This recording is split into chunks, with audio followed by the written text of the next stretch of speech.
Excuse me. All right. You ready? Yes, sir. Islam, Islam, Islamism. Islamism with Dr. Well, Skipping. yes, sir. Gratitude. Yes, sir. I Gratitude. am. Greetings, family. I am Dr. Marvin Edwards Bay, Consul General of the Texas Consulate, rising, giving all praise to the great God Allah, giving highest honor to his prophet, our Prophet Noble Drew Ali, Al-Haj Sharif Abdul Ali. Give honor to our theocratic government, our Moorish American government. Give honor to everything that is Moorish, our flag, our seal, our emblem, our divine constitution, Holy Quran, Book of Ali, our 101, 102s, exhuman of a nation, all of our divine revelation. I give honor. Give honor to the forerunner, Dr. Marcus Mosaic Garvey, as well as I give honors to the ancestors whose shoulders we stand upon. And I'll begin with our Kmetian. It's pardon itself. I don't see the live thing at the top with the countdown. Yeah, it's live right now, Grand National Secretary of the State. Gratitude. Yeah. Love. Yeah, Islam, peace and love. I don't know if it's showing on your end, but yeah, it's live, it's counting over here. Yeah, I see it. It's in 1 minute, 1 minute and 20 seconds. Yeah, I had Uh-oh, issues getting in too, so that might be the reason. All right, gratitude. Rome better stop it. Right. Goodness gracious. Islam. Islamism. Yeah, because the Grand National Secretary of the State normally be in here ASAP. All right. Okay, shall I continue? Oh, yes, you can, brother. No problem. Islam, gratitude. Can the guy see it by any chance? Yet? No, but all is well. Allah is God. Pardon itself. Not a problem. Okay. So I begin with our Kmetian Adeptus Moorish American prayer. Ya Allah Nuheru Miku Netaru. Ya Allah Abheharu. Ya Allah Ma'ad Haru. Ya Allah Hotep Haru. Ya Allah Heru. Ya Allah Ma'ad Herkuti. Ya Allah Awad Juti.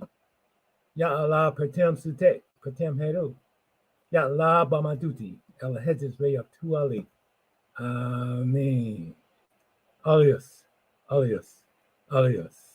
In transliteration, O Allah, the Father of the universe, O Allah, the Father of love, O Allah, the Spirit of truth, O Allah, the Spirit of peace, O Allah, the Spirit of freedom, O Allah, the Spirit of justice, O Allah, you are my protector, O Allah, you are my guide, O Allah, you are my salvation by night and by day, O Allah, through your holy prophet, Drew Ali. Amen. Alias. Holiest. Gratitude. And I'll go into our Moorish American Divine Constitution of Moorish America. Act 1. Well, salvation, our guide, unity, the Divine Constitution of Moorish America. Act 1. The Grand Sheikh and the Chairman of Moorish America are in power to make law and enforce laws with the assistance of the Prophet and the Grand Body of Moorish America. The Assistant Grand Sheikh is to assist the Grand Sheikh in all affairs, if he lives according to love, truth, peace, freedom, and justice. And it is known before the citizens of Moorish America. The bylaws. Act 2. All meetings are to be opened and closed promptly according to the Circle 7 and love, truth, peace, freedom, and justice. Friday is our holy day of rest, because on a Friday, the first man was formed in flesh, and on a Friday, the first man departed out of flesh and ascended unto his Father God Allah. For that cause, Friday is the holy day for all Muslims all over the world. Act 3. Love, truth, peace, freedom, and justice must be proclaimed and practiced by all citizens of Moorish America. No citizen is to put in danger or accuse falsely his brother or sister on any occasion at all that may harm his brother or sister, because Allah is love. Act 4. All citizens must preserve these holy and divine laws must obey the law of Pansal. Yeah. Act 4. All citizens must preserve these holy and divine laws, and all citizens must obey these laws of the government.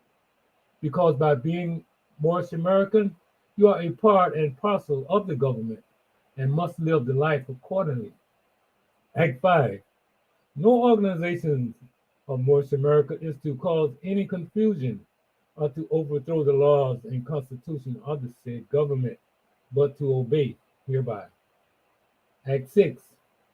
With us, all citizens must proclaim their nationality, and we are teaching our people their nationality and their divine creed, that they may know that they are a part and parcel of the said government, and know that they are not colored folks, black people, Negroes, Ethiopians, black people, because these names were given to slaves by slaveholders in 1779 and lasted until 1865 during the time of slavery. Well, this is a new era of time now, and all men now must proclaim their free national name to be recognized by the government in which they live and the nations of the earth. This is the reason why Allah, the great God of the universe, ordained Noble Drew Ali the prophet to redeem his people from their sinful ways.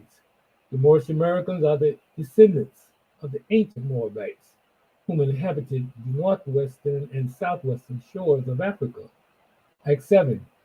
All citizens must promptly attend their meetings and become a part and a parcel of all uplifting acts of Moorish America.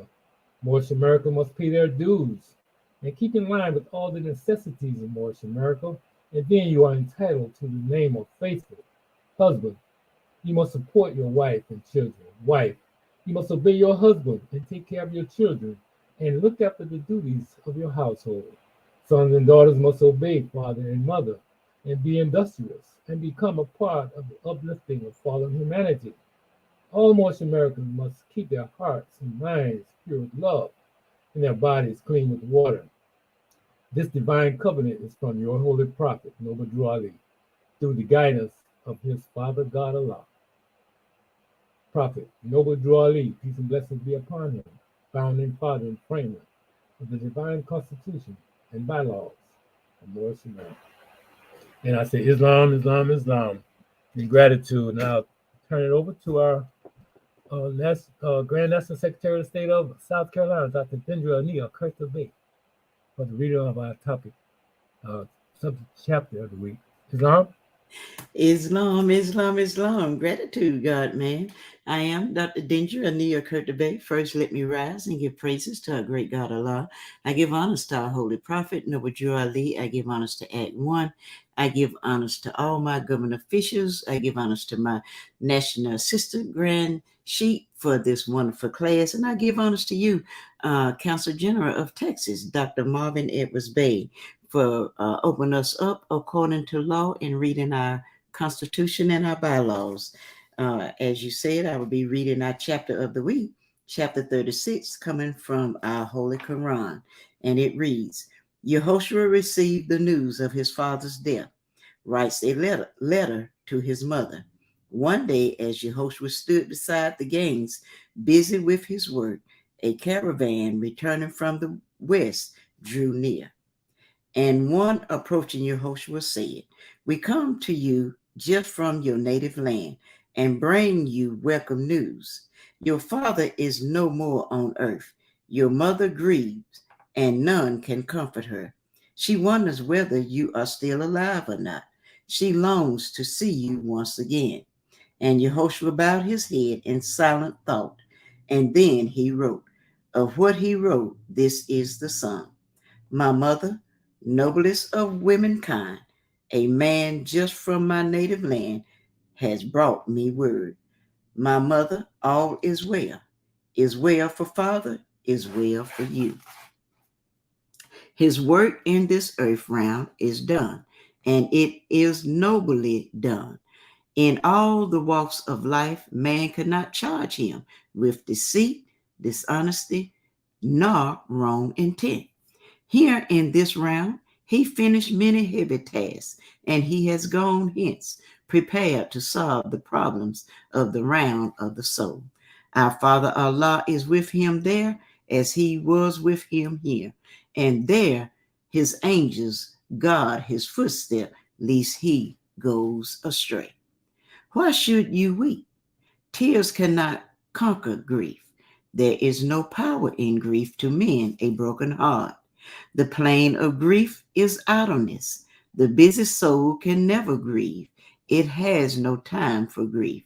When grief comes trooping through the heart, just lose yourself and plunge deep into the ministry of love, and grief is not. Yours is a ministry of love, and all the world is calling out for love. Then let the past go with the past. Rise from cares of carnal things and give your life for those who live. And if you lose your life in serving life, you will be sure to find it in the morning sun, the evening dew, in the songs of birds and flowers, and in the stars of night. In just a little while, your problem of earth realm will be solved.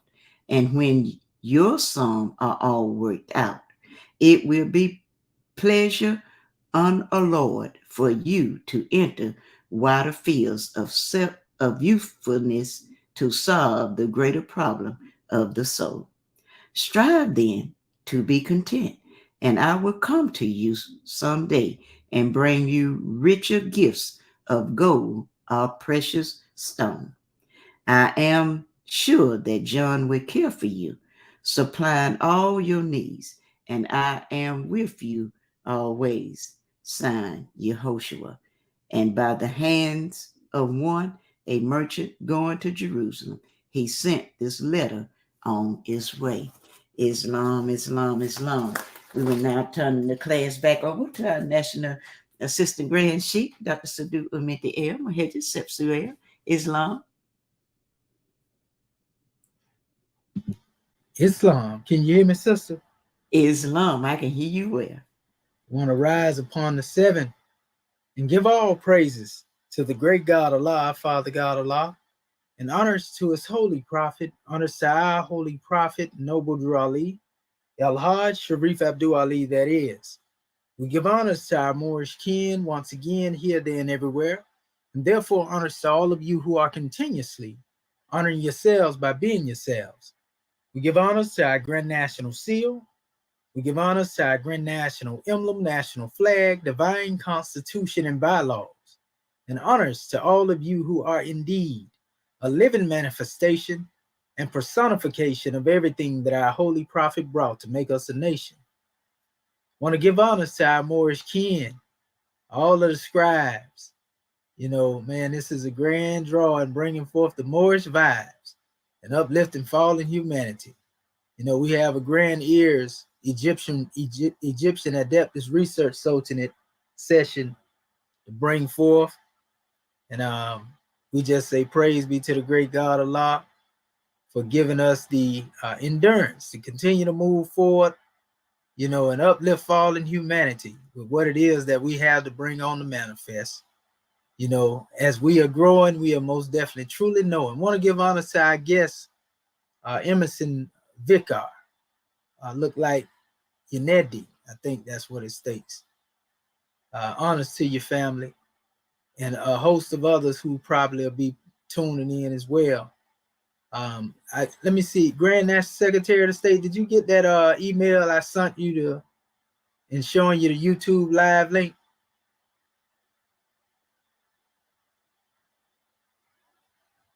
Let me check. Okay. 1 second. Islamism. Yes, sir. Okay, Islam. It's just I just wanted to make sure you was able to see that demonstration for clarity, Goddess. Gratitude, appreciate it. Yeah, the timer came up. Praise be to Allah, Islamism. Islam. Goodness gracious, I tell you. We are not playing with our class. At all. You hear me? Right. Goodness gracious. All right. So, well, That being said, we always come forth in our sessions. We open up the way with the Book of Fire, the Exhuman of a Nation. And we would actually like to, at this particular time, we want to start from chapter 385. Not chapter, but page 385. And it's the development of the African churches. And we actually want to go up to, because I had a little bit more in there than I need. I'm just trying to dwindle it down. I don't want to put too much on the more. Okay, yeah, we can actually stop at well,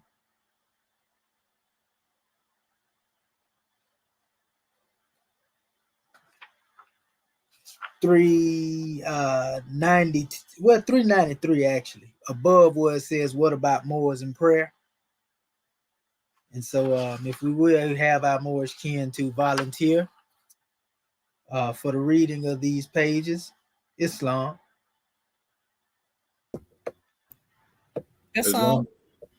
Islamism. Well, Grand National Secretary of the State, you can lead the way, and Brother Bati Bey, you can pick up. But you can start Grand National Secretary of the State from page 385. And then you can go up to, it's actually the area. You actually can stop where it states Cushites, Moabites, Hittites, and Canaanites, etc. right there on 387. And then Brother Bati Bey can pick up and come from as one becomes more knowledgeable on 387. And our brother can pull off right there at 389, above from Alpha, slavery into Islam. Islam? Islamism. Islam. And then Brother Marvin Edwards Bay, you can actually pick up from where he leaves off on 389, and you can end it on page 392. Islam? Okay. Gratitude, family. All right, Grand National Secretary of the State, I'm about to do. Islam, gratitude. Islam Moorish can first of all want to rise, giving all praises to our Father God Allah, giving honor to our Prophet Noble Drew Ali, the last prophet in these days and times, giving honor to Act One, giving honor to our panel, to our guests online, and also giving honor to our National Assistant Grand Sheikh of Moorish America, Dr. Shadwa Menti El Mohedjed Shepsuel, for conducting this class, to Consul General of Texas, Dr. Marvin Edwards Bay, for opening our meeting according to law, and our National Grand Secretary of South Carolina, Dr. Dendra Nia Kurtabay, for reading our chapter. The development of African churches. As scores of years later incubated chattel slavery, the slave masters tortured, brainwashed, and branded himself as the image of God into the very existence of his African slaves.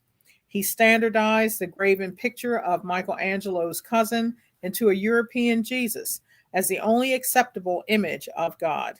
Today, although there are millions of Christianized African sects, churches, temples, etc., they all have these images of former slave masters and a replica of the cross that they claim took the life of the original African Yehoshua. This level of theology has been carried over thoroughly into today's so-called Afrocentric / Black heritage Christian denominations. As a special warning, there is a covert movement through the state-authorized schools of theology to give Christianity an ancient African history. Again, the unconscious Moorish communities, headed by Pastor so-and-so, are primarily promoting this. It is already a sin and criminal shame at the media encouragement of giving, quote-unquote, Black history, feigned ancient roots in Africa, parentheses, the entire Black historical experience, is only 400 years of American production.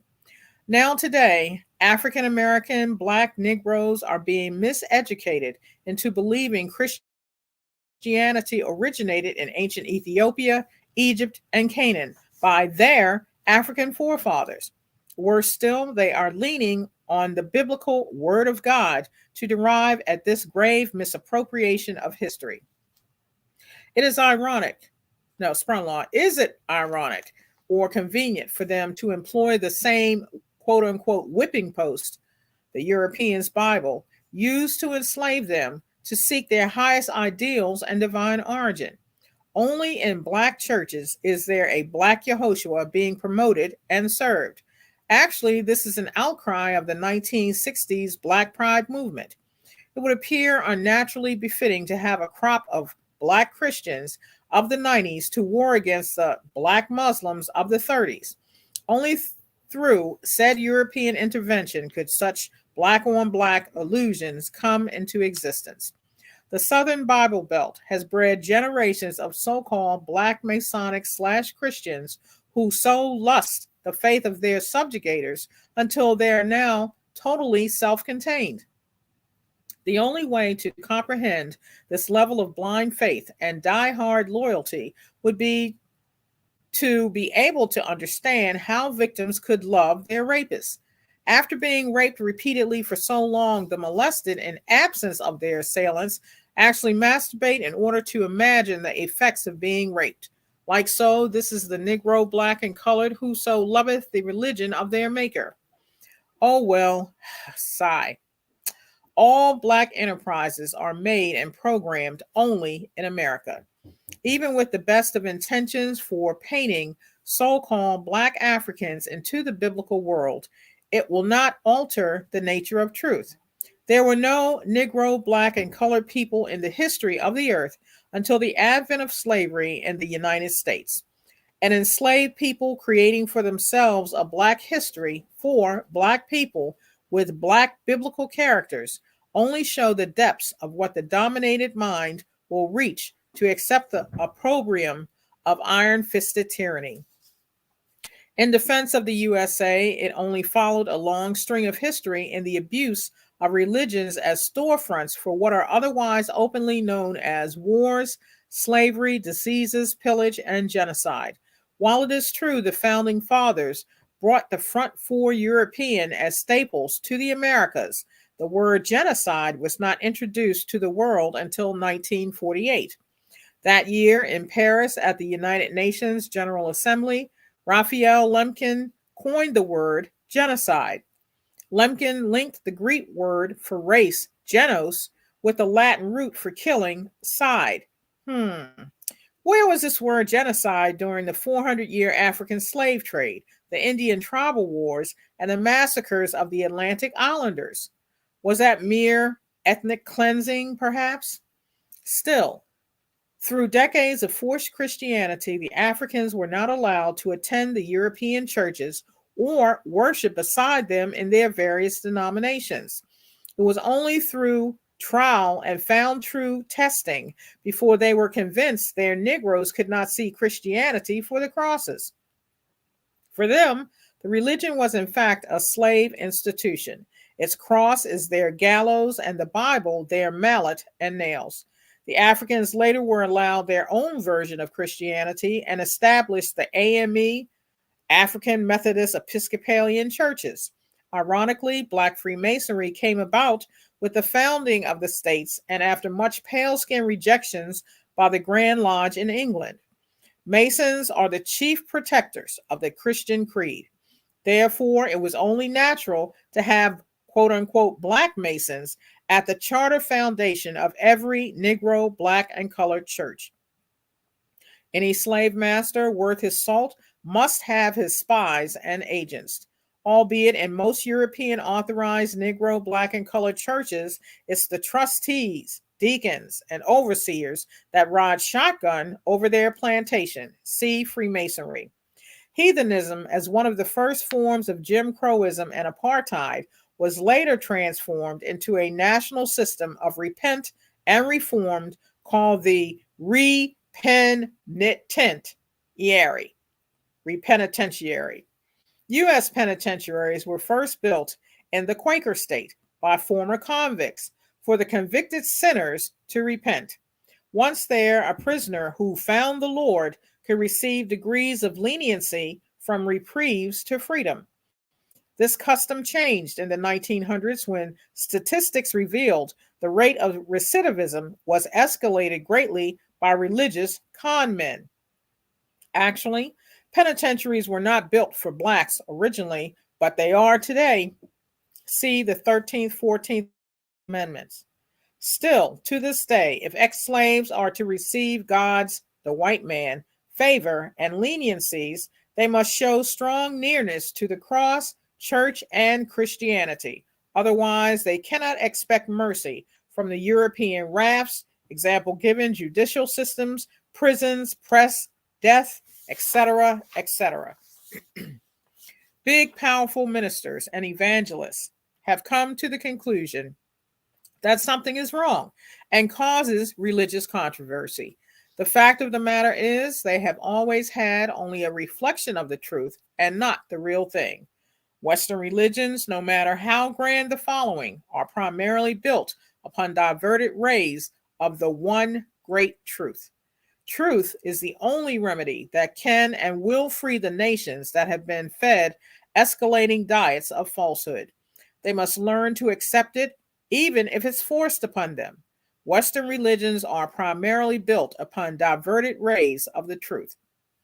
Now that some people question the source of the flickering lights, the deceivers shout, "What difference does it make if Yehoshua's skin is black or white?"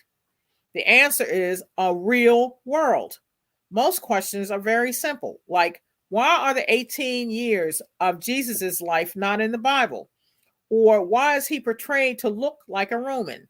These questions will get the average Sunday school parishioner jap slapped. Is the world ready to follow the original African God-man again? To the new heaven and the new earth? As Drew Ali prophesied, if you are ready, stay ready. If you are not ready, get ready. A new wine will burst an old skin. God versus slaves. In the entire world, there are but two kinds of beings, gods and slaves. Parentheses, in Moorish science, a slave is fallen humanity, meaning one whose thinking is outwardly rather than inwardly. The Creator made gods after his likeness and image. Gods are to subdue and rule the earthland. These mean simply that we were gods before falling into the thought patterns of humans.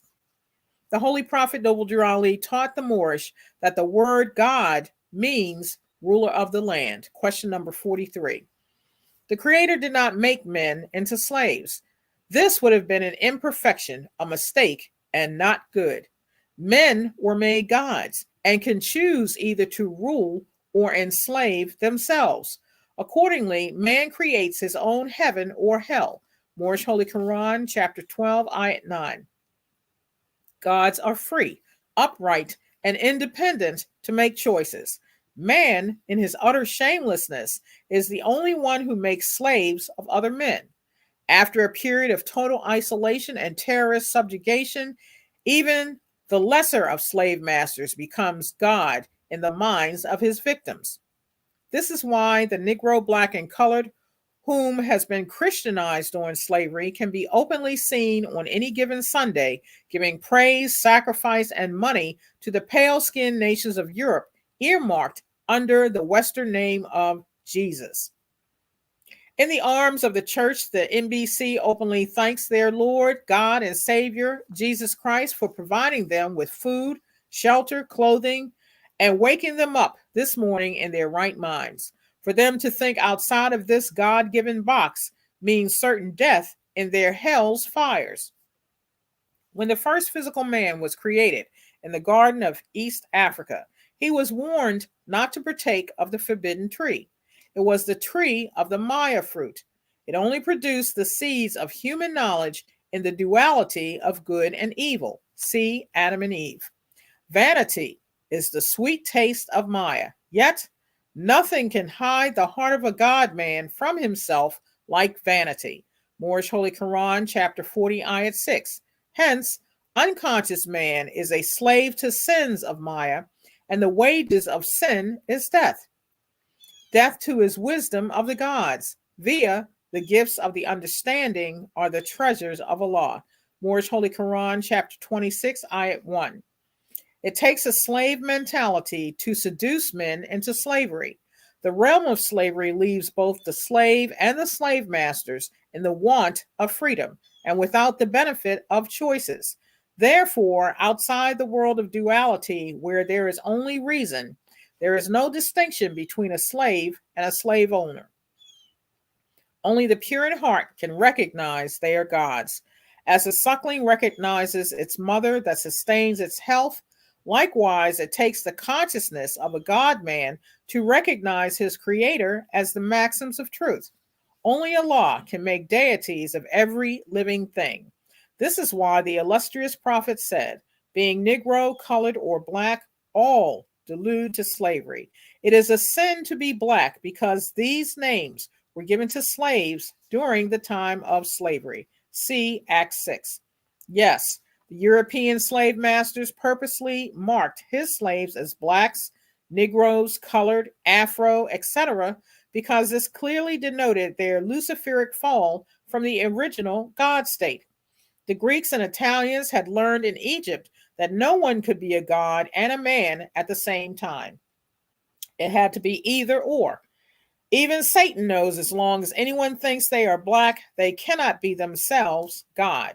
In short, God does not live in the ignorance of a dirty house. Example given, the illusions of falsehood are unclean and ungodly. When a man's mind is filthy with illusions and carnal beliefs about himself, he cannot see the God within or his rightful place with Allah. Revelations describes an elderly Jesus as a white wool hair and feet like bronze. Revelations 1, verses 14 through 15. Noble Drew Ali told the Moors in Michigan and New Jersey, your hair is not kinky, it is woolly, like your brother Yehoshua. Who else taught this truth in America before 1913? Pure Africans and people of wisdom get the name Yehoshua from the East. Others get the name Yehoshua from the western cradle of Christianity located in central Rome, the Vatican. Noble Drew Ali also asks, number 35, where do we, the Moorish Americans, get the name Yehoshua? Answer, from the East. Ex-slaves get the name Yehoshua from their ex-masters. They conjured, in essence, modern Jesus in Europe, Rome, Greece, and Spain in particular. Most Negro, black, and colored today, some of which can literally pass out from saying the very name Jesus, have no idea what they are saying nor what God they are serving. The letter J was not added to the Greek alphabet and subsequent Hebrew and Roman language until 1630 AD. Few stop to check the New Testament translations, which contain such J names as Yehoshua, James, Judas, well, in essence, Jesus, James, Judas, and John, were unheard of prior to 1630. In short, the name Yehoshua does not identify Mary's baby boy. That should be Jesus, Moors. And since this newly devised Jesus is a European contraption, then who, pray tell, is this Lord God Almighty Jesus that the Negroes call their Savior? Or perhaps this explains an on-time God after 400 years. He may not come when you want him, but he's right on time. This is why Yehoshua is very African to the Moorish. He is their brother of Canaanite and Moabite descent. See Book of Ruth, sun-kissed with woolly hair. But the Roman nations who founded the first church made Yehoshua in their likeness and in their image, pale-skinned, blue-eyed, blonde hair, and made their slaves swallow him whole as their Lord, God, and Savior. In actuality, they see this version of Jesus in all his might, with his faces stamped on American and Euro dollars, and which hails today's Caesars. This is not bashing of religions. It is, however, a warning to those who are group-pronged, lonely, or religiously inclined. Most all modern-day religions have a lot in common: congregational prayers, rituals, customs, dress codes, or fashions, and robed leaders in chosen garbs. Most of all, they all have a spiritual leader at the top of rank in files to restrict independence and individualism. All of these things are carnal customs of man, and although they may appear harmless and serve as stabilizers in most societies, but do they truly meet the letter of their objectives to make man spiritually one with his God? Let there be no misunderstanding about the true intent when speaking about Christianity. The only reason Christianity is receiving this much attention in the exhuming of a nation is because it is being removed in order to reveal the clean and pure nation beneath its rubble. The interest is actually focused on the Moorish Americans as a people by far more than the European annals. There is nothing wrong with neither Christianity nor those true European Christians which adhere to its doctrines, but Christianity is not right for the divine salvation of the Moorish peoples. Had Christianity been right for Africans, then they would be recognized and honored as holy people from the Holy Lands, roots of human family, torchbearers of civilization, or gods from the Nile, to say the least. Honest Christians would not only be worshiping one African brother born in Bethlehem of Judah in the house of David, they would be praising all Africans. With this in mind, one should see clearly that Christianity is perfect for Europeans because it was founded by their forefathers for their earthly salvation. Moorish Holy Quran, chapter 48, ayat 7. Similarly, Buddha founded the sacred school for his people in India, Confucius for his people in China, or Muhammad for Arabians. Africans are not Greeks, Romans, nor Englishmen, even if they are born in their lands. Ask any African who's been force-fed Christianity if he has ever met God. If so, who or what does he look like? Or is God's house in the Washington, D.C. metro area? Better yet, where is the nearest place to meet him without dying on a cross, like Jesus? The pale-skinned people produced blacks in the shadow of their self-proclaimed white images. Yesteryear, in the Roman arenas, the spectator of nations cheered Caesar, Caesar, Caesar, to the ringmaster of ethnic cleansing. Today, in America, medias, they chant Jerry, Jerry, Jerry, to the fallout of religious black hoi polloi. It should be a mystery how any sane person could be deceived into applying the very word ancient to any person, place, or thing which has been dubbed black or Christian. But alas, in the words of a wise man, wisdom stands alone, while fools, like grapes, come in bunches. It offers great significance to the identity of the original African nationals forming the human family. If one would learn all the begets and begottens, especially from the first physical man in Eden, parentheses, East Africa, into the world, or at least learn the genealogy from Ham through his sons Cush, Put, Mizraim, and Canaan, the begotten lineage of the Bible will reveal the true families and nations which originated in Africa, had descendant family and or tribal names known today as nationalities, or free national names as revealed by Noble Drew Ali. In other words, Cushites, Moabites, Hittites, Canaanites, etc. This time we want to turn the meeting into the hands of our Consul General of Iowa, Dr. Bati Bey. Islam? Islam, Islam, Islam. Gratitude for the introduction. First, I'd like to rise and give our man the praise to Allah, honest to the Prophet, honest to our theocratic government, our royal council, our flag, seal, emblem, our divine constitution, our swift angels, mufti, citizens alike, honest to all the Moors that are here, honest to our panel, honest to all that is us, Islam. And I will begin. As one becomes more knowledgeable of correct names, lands, and accomplishments, they will become amazed at the work of the Antichrist, which will reveal one fact. There are no black people nor white people in the entire Bible, but today's versions are creating them in their Bibles. The Bible is a fair history book for Africans born in America to study. But for all those who truly love Yehoshua, one needs to learn of his life, works, and teachings omitted from the Bible.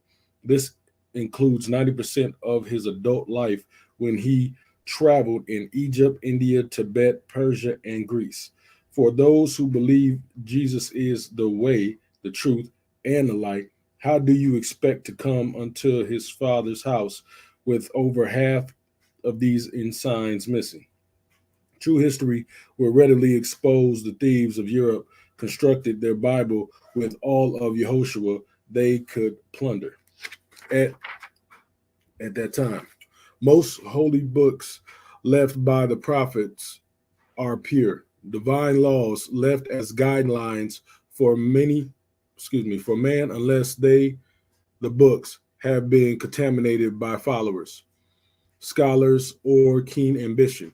Most holy books, from the oldest Vedas to the Quran, do not authorize worshippers to hate, maim, kill, or destroy anything or humans in God's name, then say they are doing the will of God.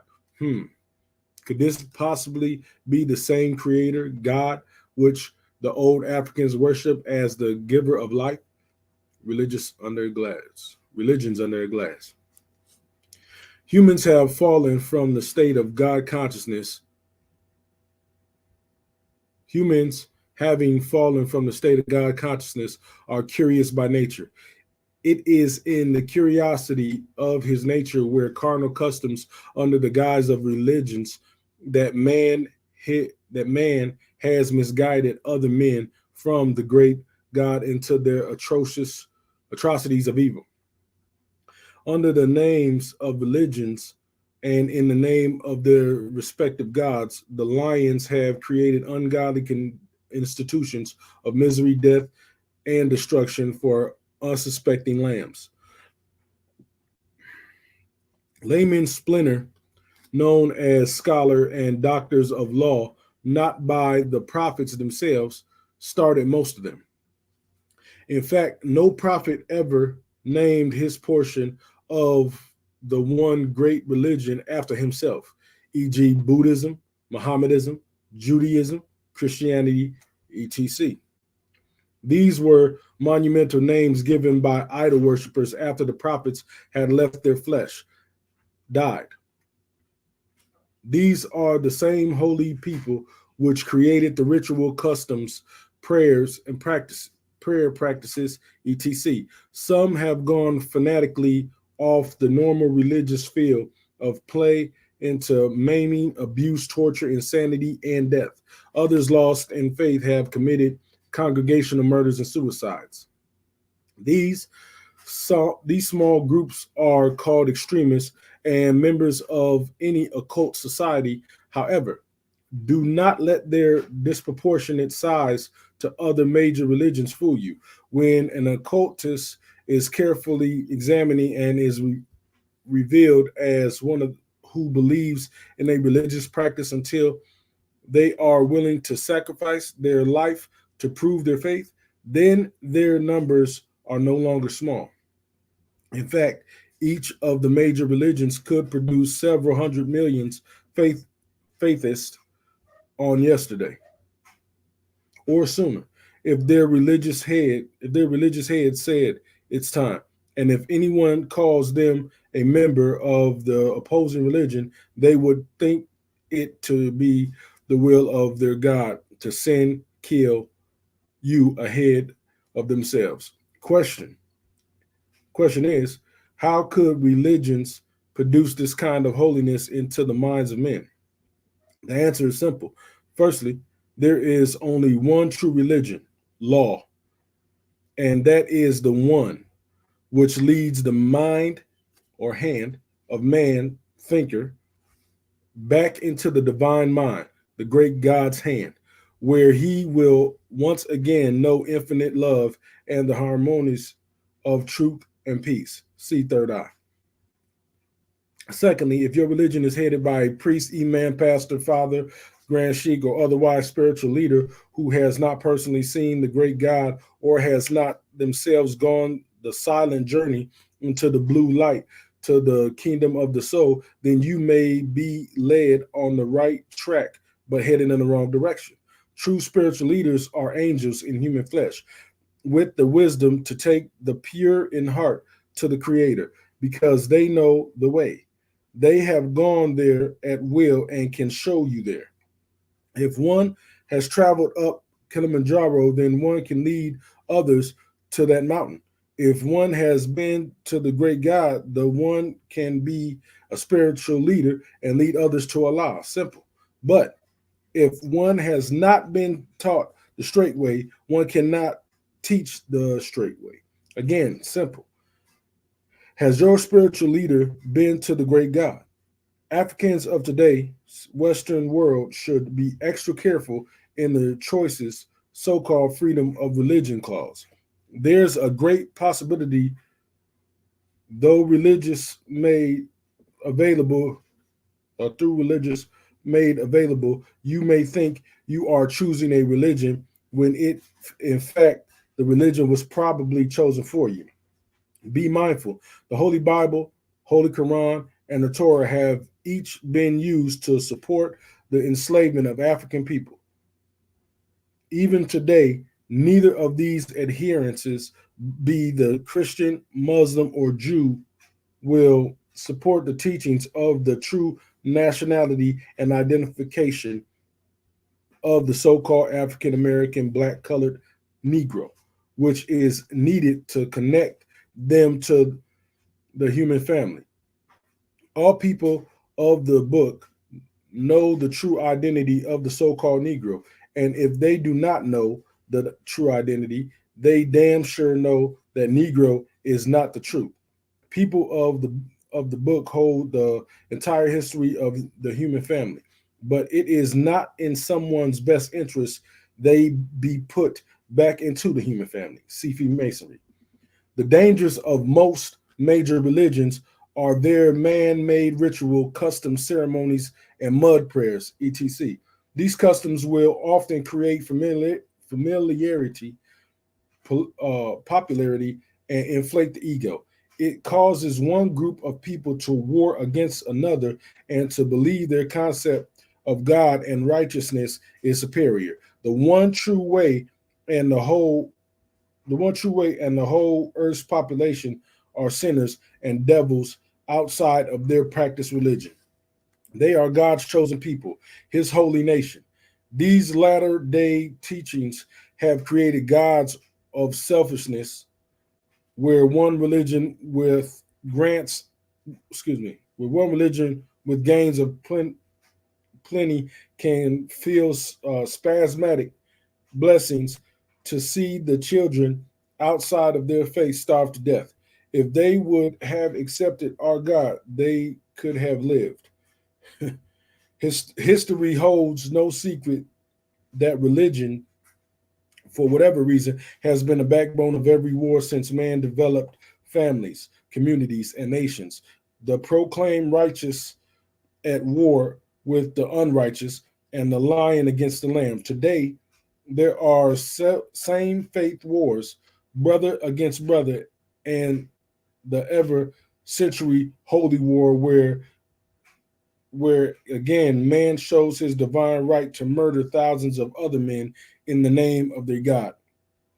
How does the word holy or religious in front of murder justify the loss of life? do mere words make right the wrong? Nevertheless, Drew Ali said, one day there will be a holy war. Soon man will realize the reason for return of wars is the continued discontentment and the return of war-freed souls, casualties of battle, which must incarnate back to complete their life sums. Let a man die with knowledge of himself and creator, and he will not need to return. Finally, any religion that promotes man's inhumanity to a man via death, slavery, or anything that harms the human family or the mother earth is not a true religion, but indeed an oversized cult. It really does not take but a little intelligence to understand there is something a little demented when a person of the cloth can give all praises due or thank Yehoshua for any man taking another man's life or the enslavement of yet another. Equally warped is the mind which debases another mind from its highest ideal. Too often, these modern religions are attached to no. Too, excuse me. Too often, these modern religions are attached to Noble Drew Ali. However, for the sake of the record, Ali brought a movement, a divine and national movement, and not a religion. And Ali brought a movement, a divine and national movement, and not a religion. He directed the Moorish to return to Islam, the old-time religion of their ancient forefathers. The prophet did not create nor bring a new religion, albeit a movement. Let it be known henceforth the Moorish Americans are the return of the ancient gods in the form of man and will have no part of, of slavery or killing of any living thing which was made by them as vicegerents of the great God Allah. During this age of optic communications and information, one can afford to inquire as to the purpose of any religious practice, ritual, prayer, diet, mode of dress, and ceremonial rites. All souls are naturally designed to seek the truth, even to the ends of the universe. Moorish Holy Quran 38:23-28. The answer to those questions should all show how it relates to the ultimate God in man without the delayed dependency of a middleman. Of course, since one truth never contradicts another truth, truth as God is one. Then their holy book should also be in harmony with all other holy books. If these findings lead towards where man has been since his fall from grace, then it is not advisable to continue along those religious routes. As said, if man keep doing what he has always done, he will keep getting what he has always gotten. This author recommends yoga meditation until a straight path comes along or this book reaches fruition, whichever comes first. Meditation, the prayer of all the prophets, sages, and people of wisdom, provides a person with one-on-one path with the Creator, and you can still keep your religion of choice. And it is free. After all, what is the price tag of salvation? I am sure all men would be willing to pay it if any man could afford it. The only catch is the one true living Creator has no use for any illusions made by man from the breast of Mother Earth, and especially money. Fact is, gold comes from the earth. God has no need for anything drawn by man from her and placed value upon. Therefore, all thinking people should run like hell away from any God that has a use for the money that is formally made, claimed, and owned by Caesar. Islam. And with this, I will turn this portion of the meeting over to Marvin Edwards Bay for his reading. Islam.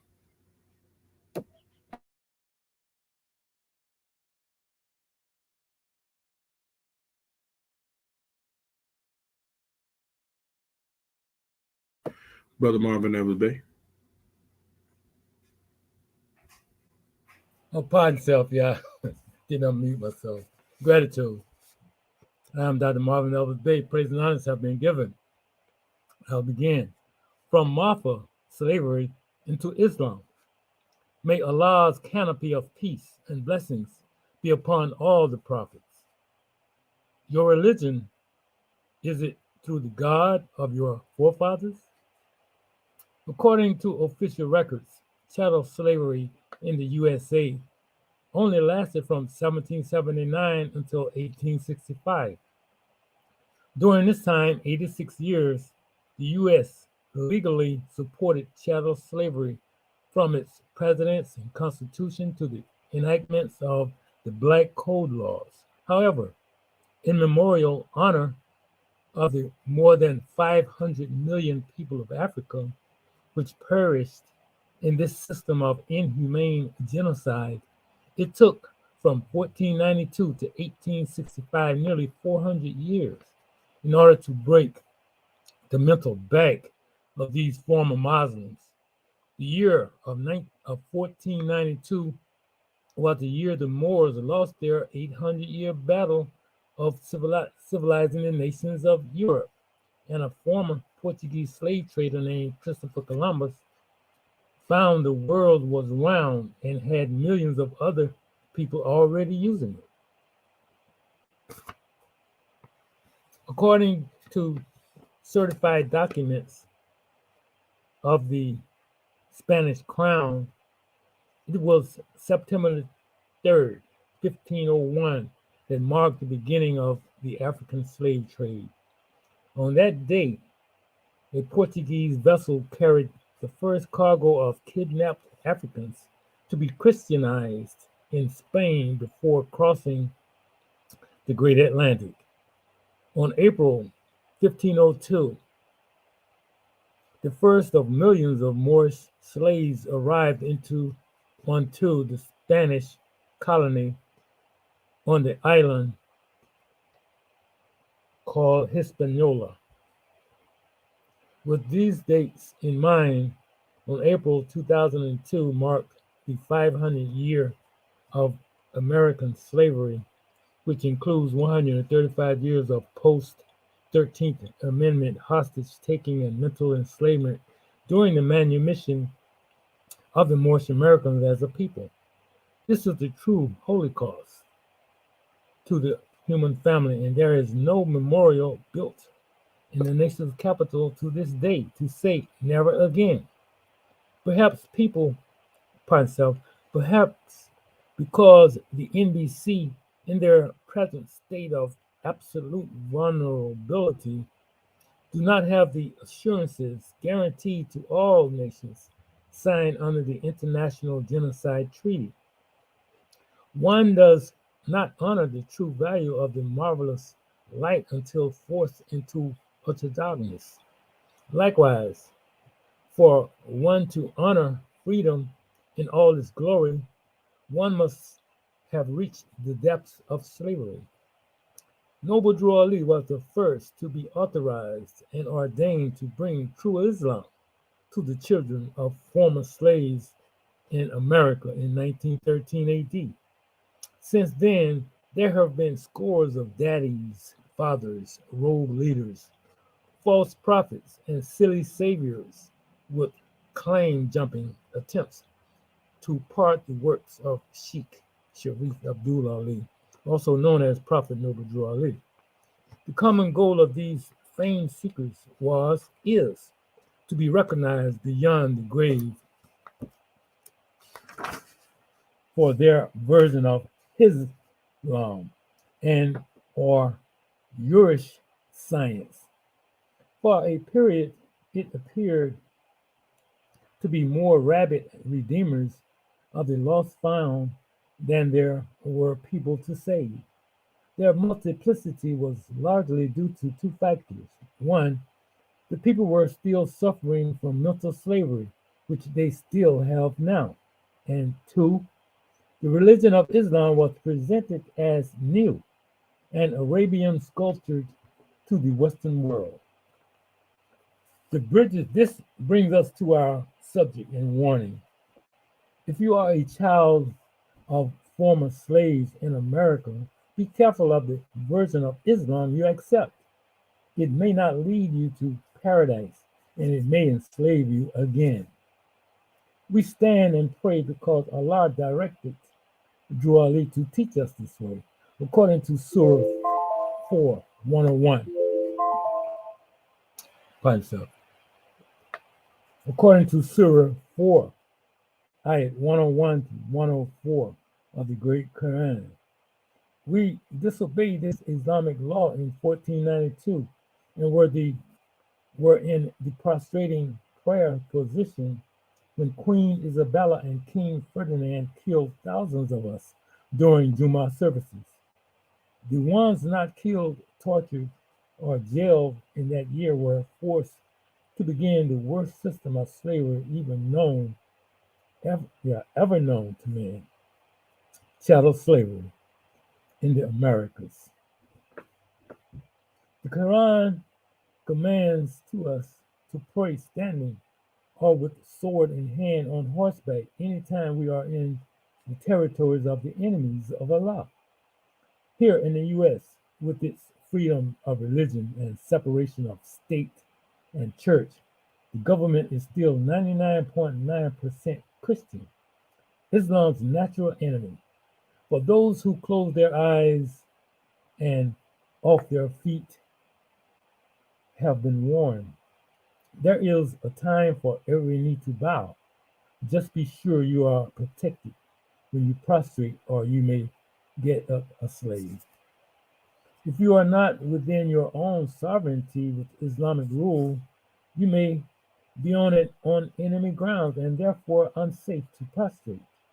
Like most birds of a feather, Arabians tend to favor Arabians over other nationalities, be they Islamic or non-believers. They prefer all nations to dress as they dress and speak as they speak.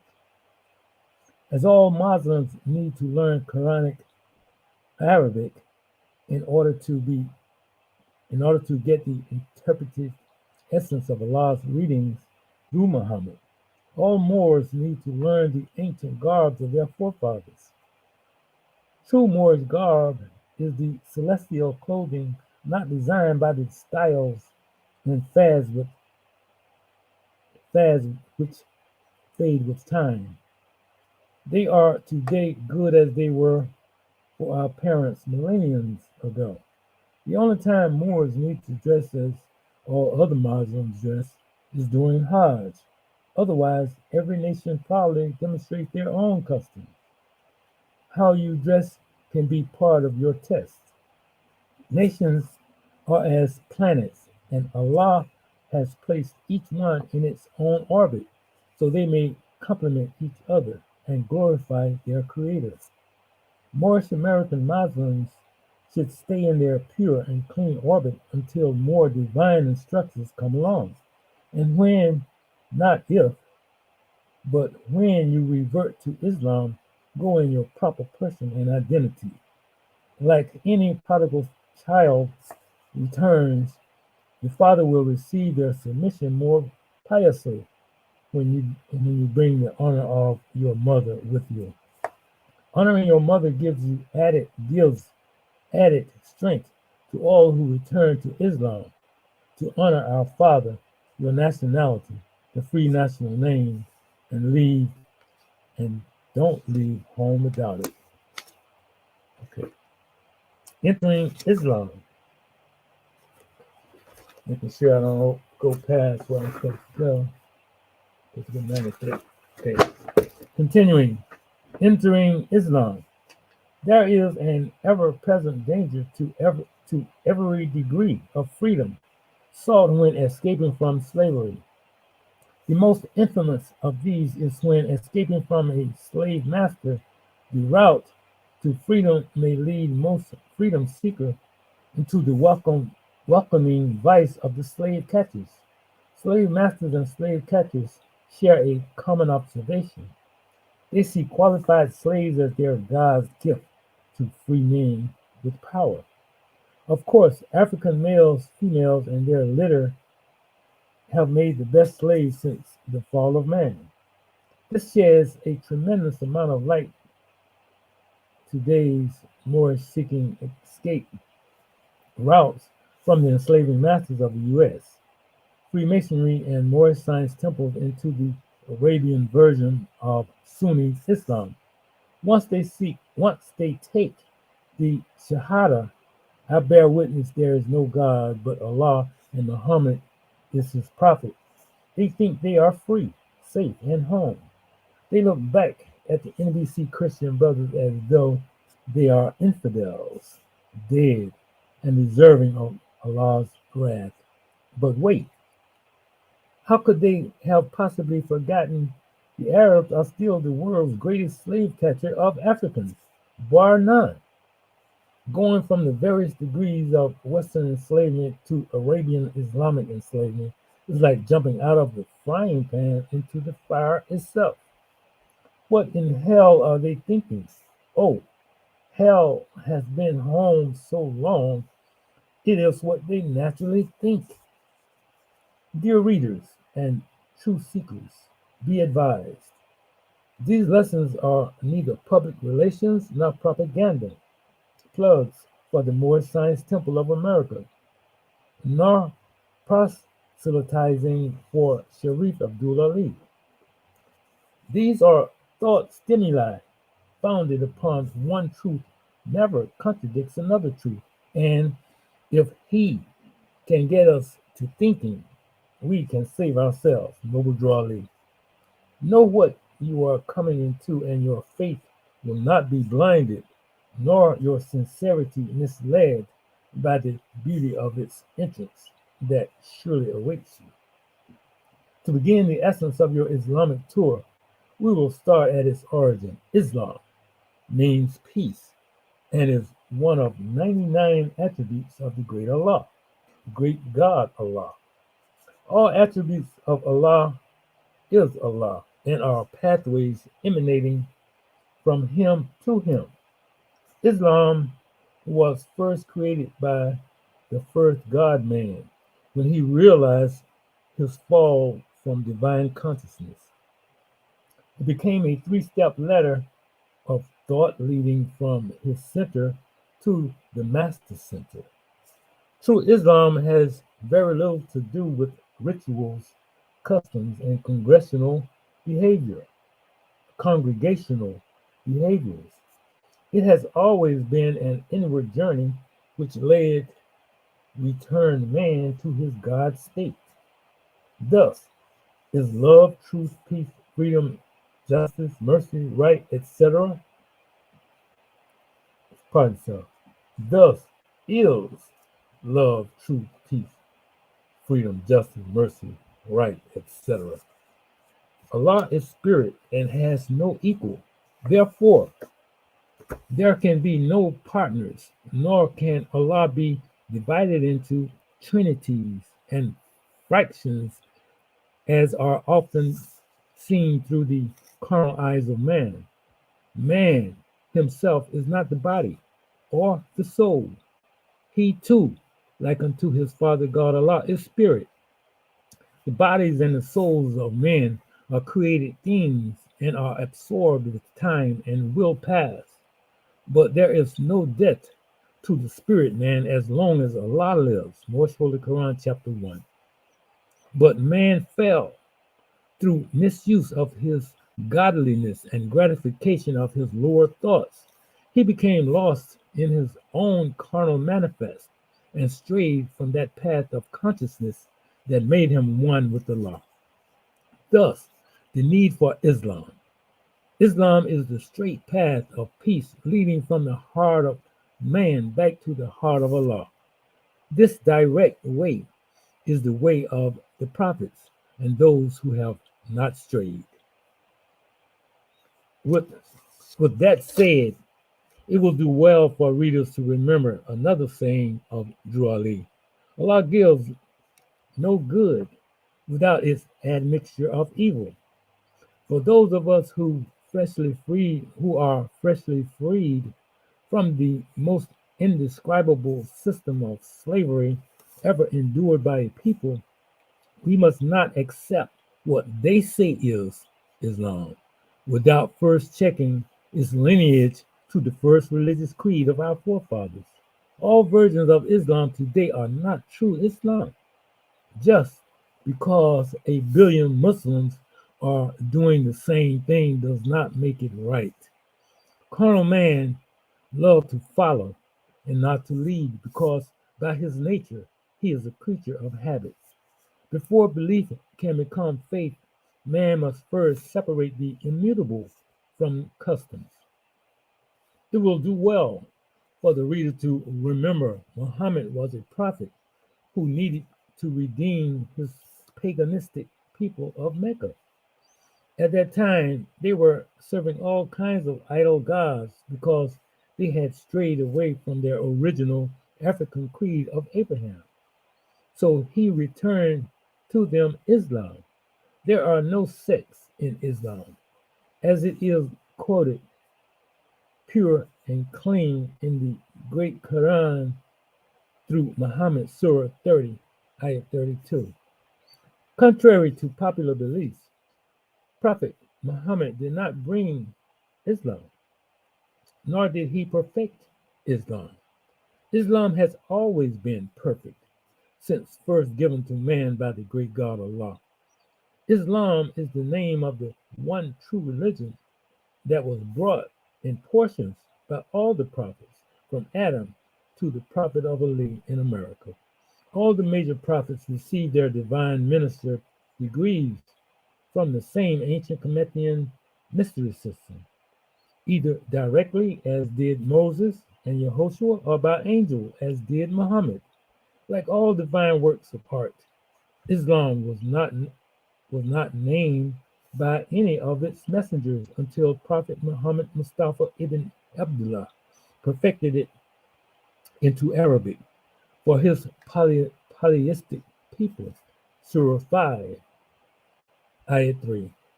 For this reason, he is the seal of the prophets. Perfection cannot be improved upon. Thus, no other pathway from man to Allah will ever be brought to the children of Adam and Eve, the human family. Although there are no sects in Islam, there are different versions of this one faith, depending upon which nation or follower presents it.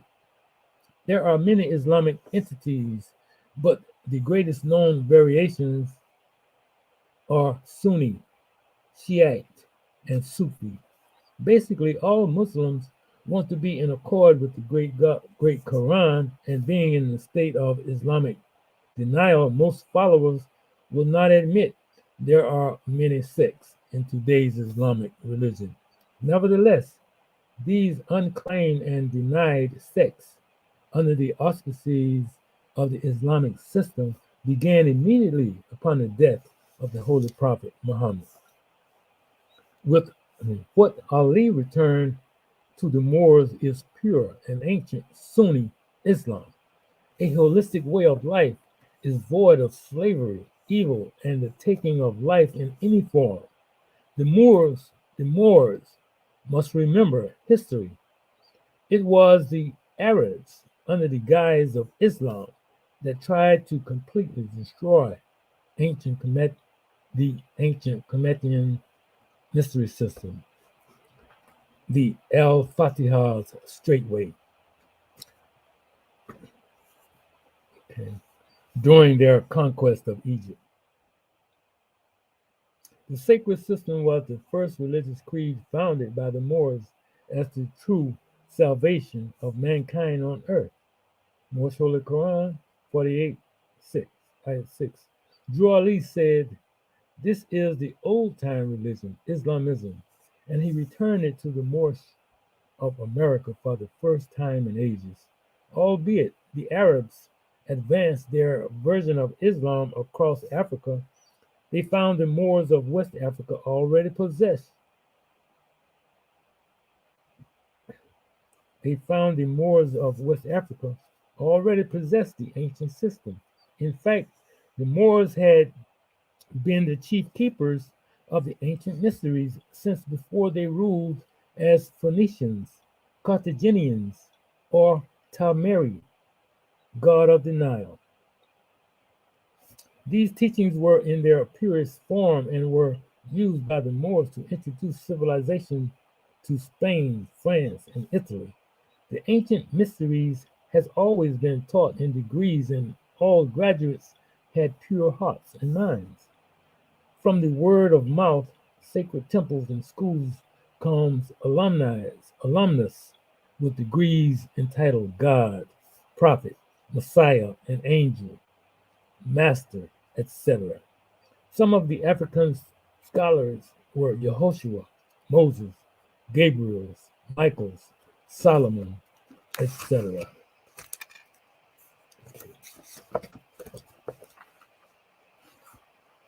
Okay, I'll continue. The Hadith. All differences of Islamic thought derive from various interpretations of the Hadith. The Hadiths are collections by which witnesses, Muslims, and relatives wrote in their sharing with oral statements, habits, actions, and the life daily personage of Prophet Muhammad. There are many volumes of Hadiths in the world today, but I do not recall any of them being entitled holy, as in the Holy Quran. Therefore, Islam's message in its purest sense is still the unaltered and uncontaminated Holy Quran of Mecca. The Quran in the supreme law of the Quran is the supreme law of Islam. In short, the purest form of Islam is the divine instructions found in the Quran, Holy Quran. With these sacred lessons, any Muslim can truly set their house in order. However, this lesson carries with it a warning. Warning number one: if any Muslim or group of them makes any attempt to say nationality is not important or that the Quran supports black people as Allah's creation, turn your feet from them. They are either foolish unbelievers or agents of Shaitan. Every Muslim in the world, whether blessed to make Hajj or not, has a nationality, flag, history, attaching them to the human family and language, etc. Even the great Prophet Muhammad honored his nationality through his name, Muhammad ibn Abdullah. Ibn refers to the son of, the house of Abdullah. If Muhammad and Yehoshua, son of Joseph by Mary, claim their national genealogical roots, it must be important. In fact, see the first chapter of Matthew, and you can trace Prophet Isa, the holy name given to Yehoshua, but cannot be used by those who are slaves to sin, from Adam through Abraham, through Abram, Boaz, Solomon, David to Joseph. Remove this noble line of kings from this great prophet, and you will believe God had a mother. Nationality is not relevant to salvation, and Adam had a navel. In short, you go for anything, but then you are what you accept. It would also be rather nice to know what some say, that nationality is not important to the only people on the planet mud without theirs. Hell, it took three major religions, the Order of Freemasonry, and three European powers over 400 years to denationalize the Moorish peoples from the face of the earth. Where is the fool that dares to say nationality is not important? All sacred records have one verse in common: honor thy father and thy mother, that thy days may be longer upon the earthland which the Lord thy God Allah hath given thee. Anyone who claims national descent is not valuable is a part of the Europeans' worldwide conspiracy to bury we, the people, in a shallow grave of unconsciousness which began over 400 years ago. Nationality is what links us back to our mother, and Islam is our straight path to Allah. We must have both to be well balanced, to be a well balanced child, a nation. It was the ancient Adeptus that taught this principle of honoring the father and the mother. Warning number two: today, their Arabian based brothers in Islam here in America often challenge Moorish American Muslims.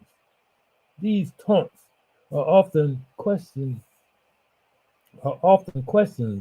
raised concerning the authenticity of Noble Drew Ali's prophethood, or why Moors stand to pray, or how we dress, or why are we fluent, why are not why we are not fluent in Quranic Arabic.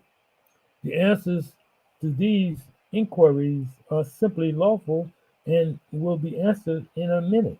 But first, where were these so called Muslims for the past 400 years before the advent of Prophet Noble Drew Ali, when we were buried in so deep in slavery they had ears, but none of them heard us pray. Islam, as perfected by Muhammad, has been around for over 1400 years. Truth is, indeed, it was our same Arabian Muslim brothers who had been slavers since before Muhammad also began selling us the Moors into slavery between making salats, prayers, 5 times a day. They were praying to Allah while on their knees and auctioning their brothers on the slave blocks when standing on their feet. In fact, it is the beginning of the 21st century, and as of this day, these same Arabian Muslims are still enslaving Africans from the Sudan and wherever they can kidnap them from. Today, as they were before the era of Muhammad, Arabians are as synonymous with wholesale, wholesale, oh, pardon, sir, wholesaling humans as they are camels, rugs, and crude. This is the reason so-called Arab countries could not come to the aid of the Moorish that were being enslaved by the Christian West. They were just too busy supplying the African slave trade with their brothers. Slavery is supported in the Great Quran by many surahs, and participating Muslims think of slavery as their sacred duty. To them, it is simply a matter of either you think as Arabians or you are unbeliever, or you are an unbeliever and are only worthy of enslavement or death. Sheikh Sharif Abdul alerts us to only two kinds of slavery: mental slavery and slaves to sin. And he does not support the enhancement of either, but the awareness and abolishment hereby. Just the same, the Arabian slavers are not true Sunni, nor do they follow the immutable dictates of the Quran. One does not have to go to the Sudan to be enslaved by Muslims. If you do not have knowledge of self and Allah, you are prime target for enslavement by those claiming Islamic connections. Some Moors have been beat down in their heads so hard with the setting maul until they are just plain silly. Those in this state often seek refuge from Arabian Sunni Muslims and are the United States of America in verifying their place in the Islamic world or acceptance as a citizen. Forgive this author for his forwardness, but aren't one of these their slave catchers and the latter their slave masters? Duh. Wake up, people. What makes them think with Arabia that nationality is not important or the USA can give them freedom or their free national name? As I was saying, that nationality is not important. Pardon self, as I was saying, there is nothing wrong with Islam. In fact, Islam has always been perfect. Moorish Americans need only to step into Islam through the door Allah has provided for them, which is the only place the Negro problem can be solved. Just the same, if you already have Islamic aspirations and you believe you are an American black Negro with no idea of your free national name, it is a great possibility you are not getting the full light of your religion. As for Drew Ali's authenticity, he did the equivalent or greater for his Moorish Americans and all nations as all other prophets before him. He brought them Islam and their earthly salvation, those things necessary to reward them back from their fall from grace. No one before or since has brought them anything better from Allah or man.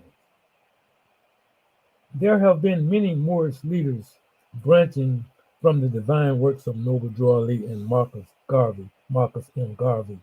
Some have gathered followers into the millions and even marched millions into Islam, but none of them taught our people their nationality or that they have their own religious creed. And equally as important, none of them freed the Moorish from the constitutional hostage of the United States. None said they were truly a nation ordained by Allah into existence in 1865, etc., etc. Do I continue, National Sister Grand Sheikh? What about the Moors in prayer? No, sir, that's good, brother. And we give honor to Gratitude. you for your read. Gratitude. Islamism. Well, having already risen, we continue to rise in ascension. We give honor to all of our family, all of the scribes who came forth, bringing the measures from the book of fire. It's imperative that we bring these measures on the manifest so that ones don't get it twisted. Because one of the greatest charges that they, whom are outside of the ranks of the Moorish American government, like to bring toward the Moors, is that the Moors have enslaved our people. And so right there, the chairman is letting you know in detail that it was not the Moors who enslaved themselves. They would have had to be slave masters in order to do that. But it was the Moors who were enslaved, by the Arabs. You see, those who came in the name of Islam. Also to be emphasized there, and this is very important before we go into our subject matter. And this gives one understanding on our premise and position, so to speak. Especially when the chairman was speaking of, one's given a particular degree of instruction until, greater times come, so to speak. And we in them times now where we able to demonstrate, a whole grand degree of instruction. And that's what we're doing here. So like even our school of thought, like they would like to call it a madhab. Our school of thought comes straight forth from the great God Allah. It's not the school of thought of Sunniism. It's not the school of thought of Shiaism. And we say this not with malice, for those particular ones who think along those lines. We're just saying that's not the Moorish school of thought. Our school of thought has more to do with manifesting the attributes of the great God Allah. Did we make that school of thought up? No, it's right there in the Grand Quran. When he spoke of the Sabians, these were the people that existed, in pre-Islamic Arabia.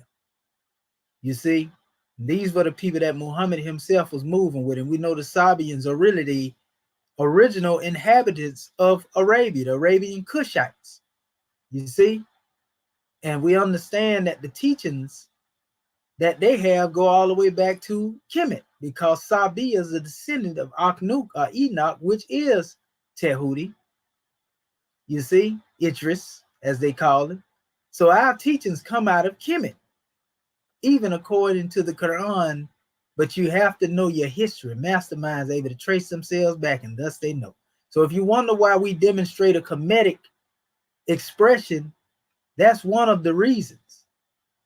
But as we go further into this special drawing, we also understand in the Grand Quran, like I say, most of the Orthodox Muslims, you hear them always talking about Malati Ibrahim, the religion of Abraham. We Moors honor that special aspect because it's a part of the history. However, our school of thought is more in line with the portion in the Grand Quran when it speaks of the area where it say we take on the hue of Allah. You see, and they use the word Sebagatala. You see, the word Sebagatala means to be immersed in the divine wisdom. It means to be one who becomes actively expressive in being the attributes made manifest. And see, when you get to dealing with this type of school of thought, now you're dealing with Tasawwuf, which is also going back to Kmet. If you studied the teachings of Dhul Nun, who was one of the first, even before Champollion, to begin trying to go into a decipherment of what they call hieroglyphics. You see? But even Dhul Nun would tell you that he got his teachings from the lineage of Tahuti. So whether you look at it, from the actual lineage, because a lot of people think Ibn Arabi, who was a good explainer, a good scholar when it came to demonstrating a lot of Tasawwuf, but it was actually Dhul Nun who was really considered the father, of those teachings of the Egyptian adepts. And our brother Mustafa Gadala backs us up on that. He lets you know that Sufism in itself ain't something to be confused with Islam, you see, nor even being confused with being Persian, because a lot of people like to bring that out, but he said it is straight Kemetic. So this is the Kemetic teaching, basically being practiced under a thin layer of what people see as Islam. And this is due to one being in an environment that may become hostile, because there are many who have become master teachers, and they have took off the count just for saying, I am the truth. I am al-Haq. It was people that was killed by those who were fanatic. Even that especially one known as Ibn Abu Huraira, who I always like to quote, as far as dealing with certain things and extracts that I seen in their hadiths. He said, it was two types of knowledge I have given to you. He said, one I have revealed to you. The other, if I reveal, my throat will be cut from here to here. And what he was saying is, he wasn't talking about keeping no secrets. He understood that Prophet Muhammad ibn Abdullah had gave him a particular knowledge. You see, that if he would have expressed it to those crazy fanatics that was on the manifest, they would take his life, basically. You see what I'm saying? And so people are fanatic like that, because you got Arabs who end up worshiping Muhammad indirectly, even though they say that they don't worship prophets. You see what I'm saying? So when y'all dealing with us over here in the Moorish American government, you dealing with a different type of Moorish American Muslim. We ain't the one that's trying to take you back to church. That ain't saying nothing to speak radical against the church, because the prophet said some of his best Moors are still in the church. So we're not speaking radical. We're just giving you the clear conception of where we're coming from. You see, and so when you hear us up here demonstrating, we ain't trying to Arabize you, nor we trying to Christianize you. You see, we trying to bring you into the reality of God. You see, we had those who came for us talking about what we want and what we believe. But we here not asking for what we want and what we believe. But we are telling you what it is that we already have. And that don't take nothing from the rest of those who came before us, because they only did what they seen or deemed and fit to be necessary for them in that particular time. But this is a new era of time now. So this is why these teachings are elevated. Even the name El-Hajj Sharif Abdul Ali, and I'm going to lay in my little plane right here, as they would say. Even the name El-Hajj Sharif Abdul Ali is controversial. to those who didn't come through the lineage of Prophet Noble Drew Ali. And it's only because they have kept the prophet or veiled him in a state of secrecy. You see? And so to them, the name Sharif Abdul Ali, is as lost to them as the lost word of Freemasonry. You see? And so it's right there before them, the name, being able to bring forth the name, and say it itself and so forth and so on. But if one is a slave to sin and a mental slave, then they'll never get it, no matter what you tell them. They're going to continue to believe what they do, even in the face of the truth. So we are not an Arabized people. We are not a Islamized people. According to their tradition, we're dealing with Islamism. And when we say Islamism, we go further beyond the aspect of Islam as just being in a state of peace, like some people like to say. No, nothing against that. There's an Arabic definition that has to do with Islamism that actually means Ism represents the reality of Allah. It's actually the root of the word Asma. When it speaks of Al-Asma Wusifa, his most beautiful names, the 99 attribute. The Asma represent what they call the dot in the middle of the bot. If you ever seen a circle with a dot in the center of it, i.e. a real expression, so to speak, is actually, I would call it more like a blueprint for the circle 7, because the 7 would manifest from that special dot, which represents the spirit of divinity, and that particular circle around it would manifest the 4 quadrants of what the 360 degrees are. You see, so the dot in the middle of the bot really represents the 7. You see, which is the perfect number. And the circle is the perfect symbol. You see? And Allah is the perfect word because it represents himself in man. When we say himself, we're talking about manifesting his divine qualities through man. This is why our ancestors in ancient Kmet were able to look into the essence of creation and see the divinity of the great God Allah. I wouldn't be able to manifest or speak like this if I didn't study it. You see what I'm saying? So you have to know a thing and go into it, before you can have a clear conception and speak with power, clarity, and authority. You can't do that being ignorant. You can't just make this type of stuff up, and make it sound good. You see? And the only person it don't make sense to is one that don't want to reach up, into the heights of divinity. They just all right and content with what they had, and they think it's too much to be God. So I just want to say that because I feel like it needed to be said at the particular time, and we just give honors to our Grand National Chairman for the Book of Fire, man. Most powerful book on the planet. And for those of you who don't have it, I want to share the screen so you can see this demonstration. I want to share this screen real quick. For those who don't know, when we say the Book of Fire, what we talking about? We talking about the exhuming of a nation. And I also want to make sure that our family is able to get the book. And this book you can actually purchase by contacting our Grand National Chairman. For those who are paying attention, you can reach him at headquarters, 434-676-1555. Again, that's 434-676-1555. And you can get your autographed copy of the 3rd Heaven Adept edition of the Exhuming of a Nation. 700 pages of straight fire, consuming all falsehood, burning it up, root and branch. You see?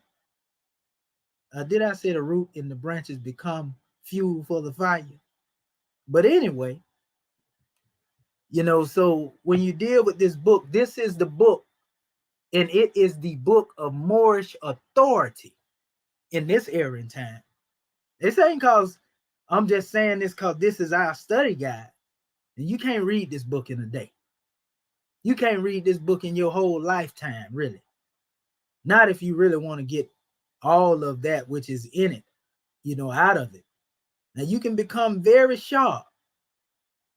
Some people like to come into the lesson, learn the lesson, and think they got it. But, when you leave, the circle of this God, you're going to lose everything that you came into a consciousness of, because it just can't exist under no organization.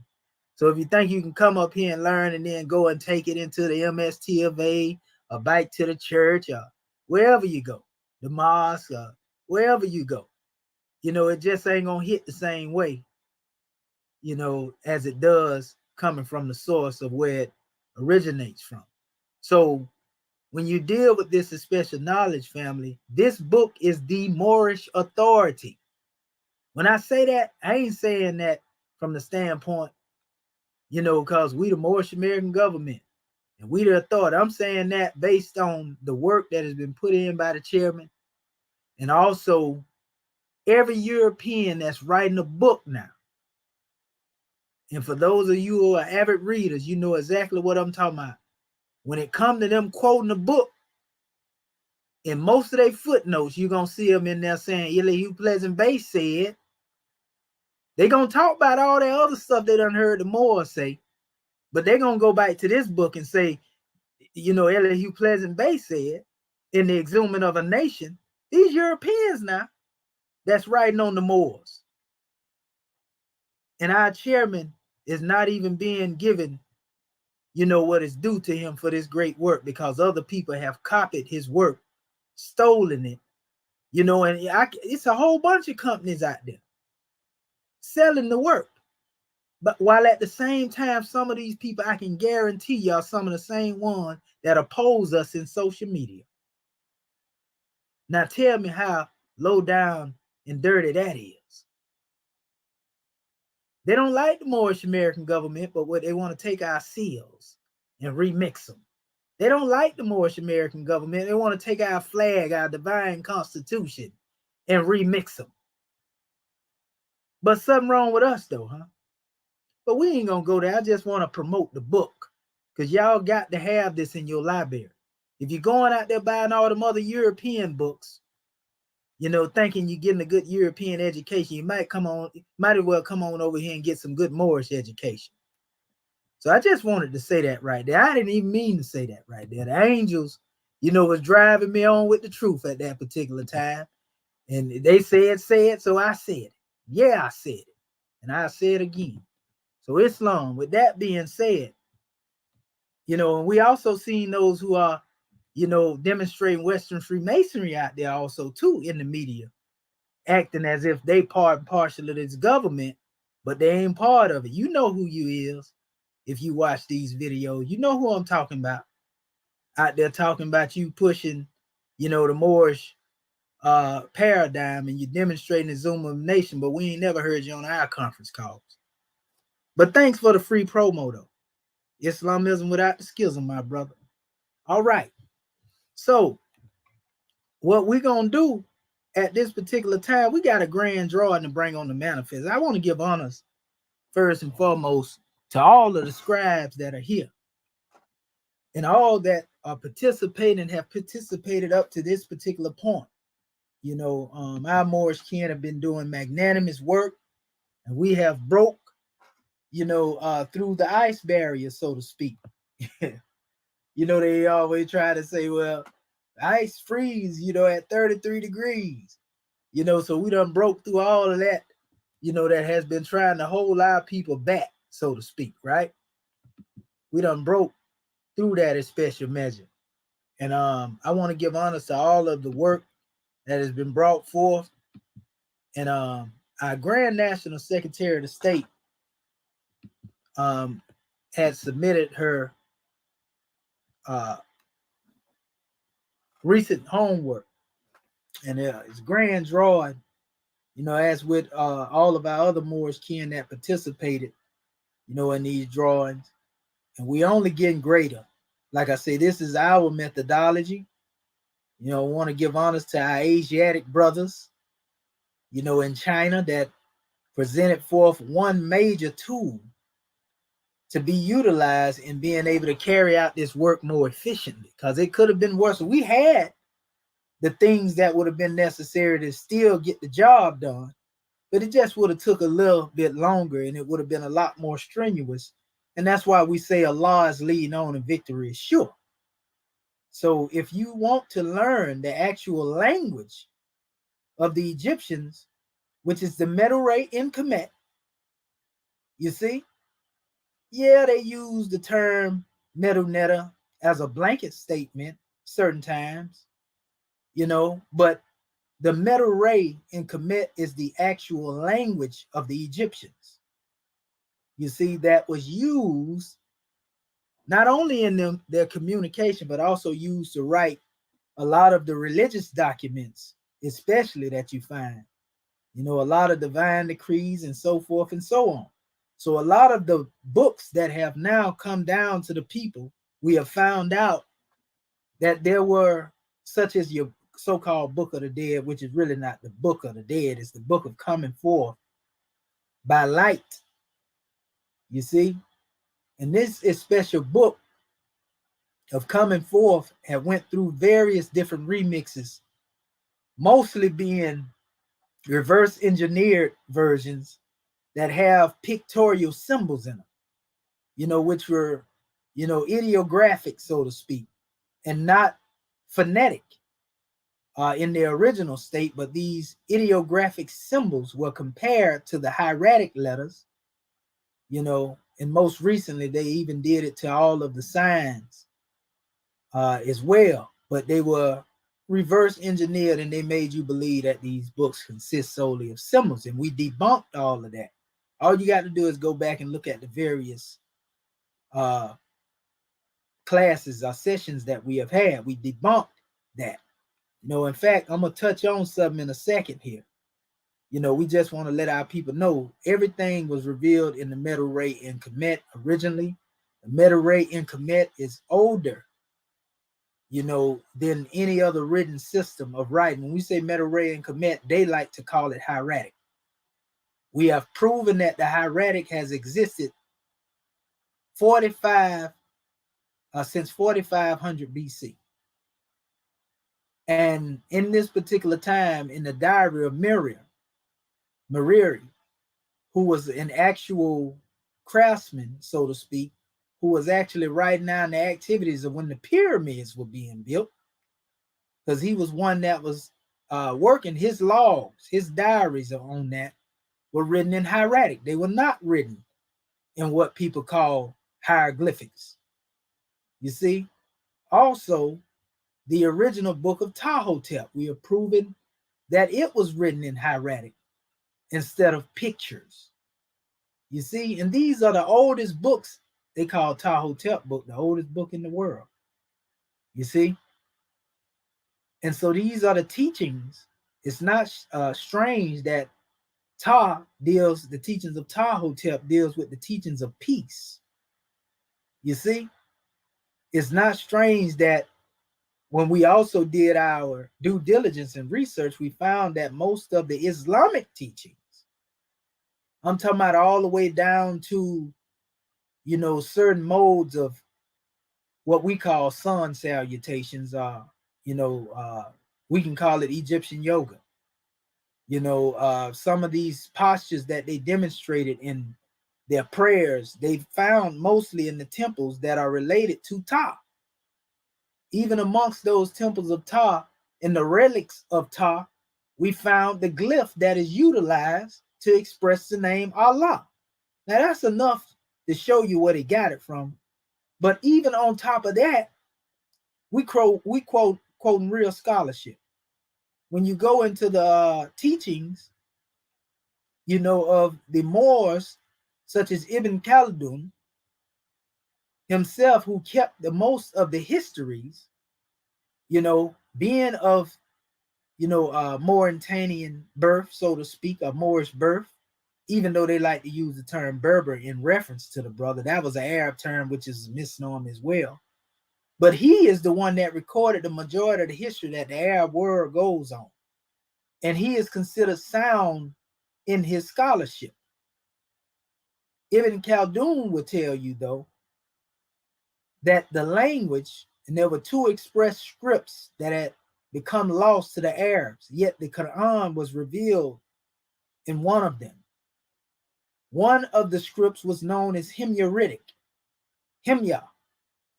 Himyaritic is basically the precursor. Himyaritic is basically most definitely relative to the Amharic language. Himyaritic is the actual expression of the pre-Islamic Kushites.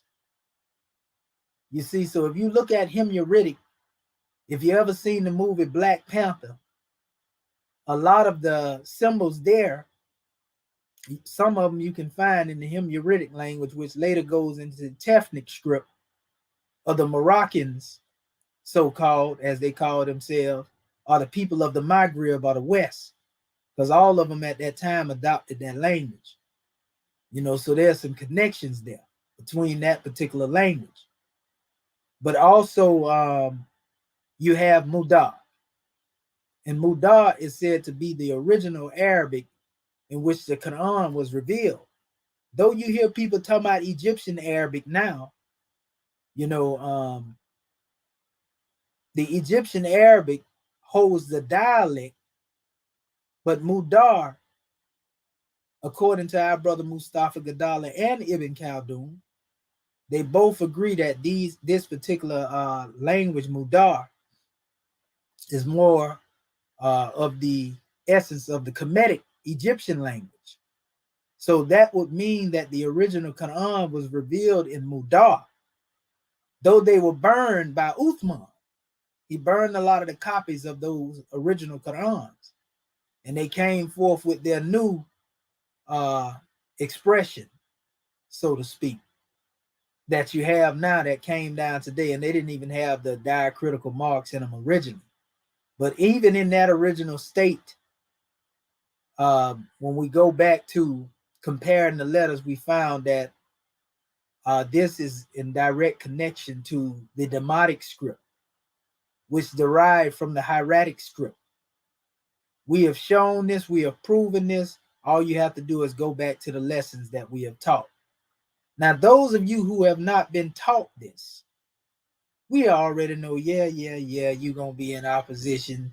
You're going to be saying, ain't no way in the world this is this, but we giving you the truth. We done proved it. We done put it out there. And the only reason you don't want to accept it because you have been Arabized in your consciousness. When we trying to give you the right source. You got to realize is the Arabs are not the only ones, and we ain't gonna say they're guilty, but they are not the only ones who are have child systems when it comes to their writings that go back to Kmet. The same thing can be said when it comes to the Hebrews. We know that their alphabet, the Proto-Sinaitic, Proto-Canaanite, came from symbols of ancient Kemet. Long before the Ptolemaic so-called alphabets were created by the Ptolemites during 332 or 333 BC. You know, the so-called Hebrews, are really the Israelites, had already had their alphabet, and they chose, beside their Paleo-Hebrew, which is really an ancient Kemetic alphabet as well, they put that on the side of the letter, just like you see the Europeans put that hieratic writing on the side of the pictures that they have. But those are two different measures. They'll tell you, don't confuse, you know, the Proto-Canaanite pictorial with the Egyptian alphabet. You already know they're two different charts. But everybody has taken something from Kemet and applied it to their way of life. We can see the history of the Kushites that went into the region of India along the Ganges, which is the Kushite, the what we call the Indus Kushite Valley civilization version of their Nile Valley. You see, they have a sacred river that runs through their land. So the Indus Kushites often pattern themselves after the Medu Kushites. The last of their greatest empire was the Mauryans. who were known as the Moors of India. The founder of that empire and ruler of it, that special dynasty, was Ashoka. And Ashoka was spoken upon favorably by Prophet Noble Drew Ali. In the land of Ashoka, he has rock edicts, like 14, and then he had like 7 extra. You know, that 4 and 7 bring forth that 21. 7, 7, 7, huh? But nevertheless, in the area where it's located, his rock edicts are located in a place that is spoken of in our Moorish Quran in relation to the land of the 5 rivers. You see, and those are 5 streams. Those particular places are located in an area that is known as the Shabaz Gahiri. You see, Shabaz Gahiri. But to go into the understanding of this language, because we know the Meru Kushites also have a lot of expressions that were taken by the Indo-Ish Kushite civilization from there. I'm talking about, you know, the veneration of the Kundalini. You will find that in the temple of Amen, where a Petimat is expressed with the head of a lion and the body of the serpent. Also having, like, you know, the 6 arms that you will see in Hinduism. That's actually in the Meru Kushite kingdom. The Meru Kushites are responsible for what we call Meriatic. Meriatic is a derivative of elements that also come from what we call hieratic, and then what we call demotic, which is really second insha. You see, Medu and Kmet is dealing with the hieratic, and the second insha is what we call demotic now. So those are what made up what we call the Meridic. There's something special about the Meridic, which is what also became known later on to develop what we call Old Nubian. You know, there's a Coptic connection there, a strong Coptic connection. And a lot of the books in Christianity were written in either Coptic or Old Nubian, which is really of the same stock when it comes to the language. If you understand linguistics and you understand tracing the lineage of linguistics, then you know what I'm talking about. But what's special about this Cushitic alphabet is that you find the vowels expressed there, A, E, I, O, U. They begin with that as special demonstration. And upon investigation, we also seen that there's a remnant of that alphabet that is related to an alphabet that was found in the Iberian Peninsula. You see, what we call it Iberic Egyptian. And it's the same setup because it consists of vowels in the abjad. So the abjads actually carry over with the vowels in them in that particular language. It's purely ABGD, abjad. We actually had a breakdown. That's where our script come from. The Mari script, the Mark, what we call Maribic. We can call it Muabic script. You know, that's where our script come from. And we are in the process of putting the lexicon together in relation to dealing with that script as we demonstrate these different classes here. So we want to honor the scribes that are on the manifest again for being here in relation to this. But what I would like to point out a few drawings right here. So I'm going to present my screen real quick. And family, if y'all pay attention to what we demonstrate, you can't go wrong. You know, because we can't make this stuff up. We are the only people out here that are giving you documentation for everything that we state. The documentation always beat conversation. You see, I want to go here for it first and foremost. Give this demonstration a chance to cycle. Okay. You hear me all the time talk about Ptolemaic hieroglyphs. And this is actually a drawing that's dealing with the Ptolemaic writings. And I got more measures I'm going to go into because it's necessary that I mention this. Because we are told that some of the signs that had already existed in the old kingdom, this is long before Ptolemy come on the manifest, these pictorial signs. I'm saying this because I'm getting ready to go into that area, and we want to make sure our people got a clear conception.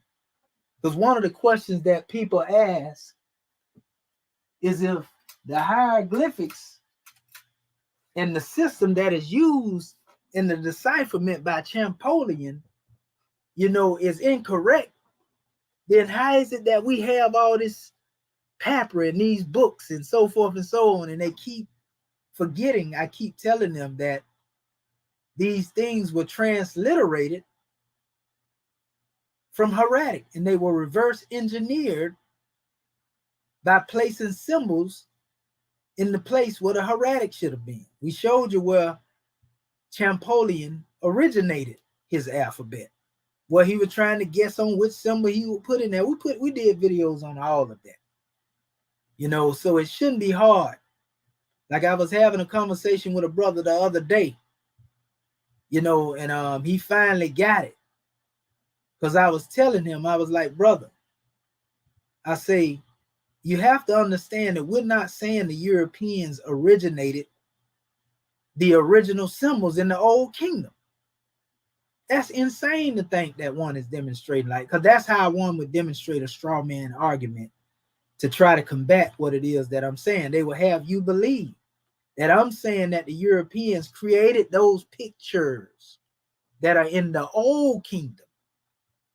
But I'm saying that the European originated more symbols on top of the old symbols that existed. And I have those symbols in a PDF right now that I'm going to show y'all. The actual Ptolemaic symbols that were added, because it was 700 originally, and they added like 7,000 more. And this is probably just a portion of the ones that they added, but these are Ptolemaic symbols.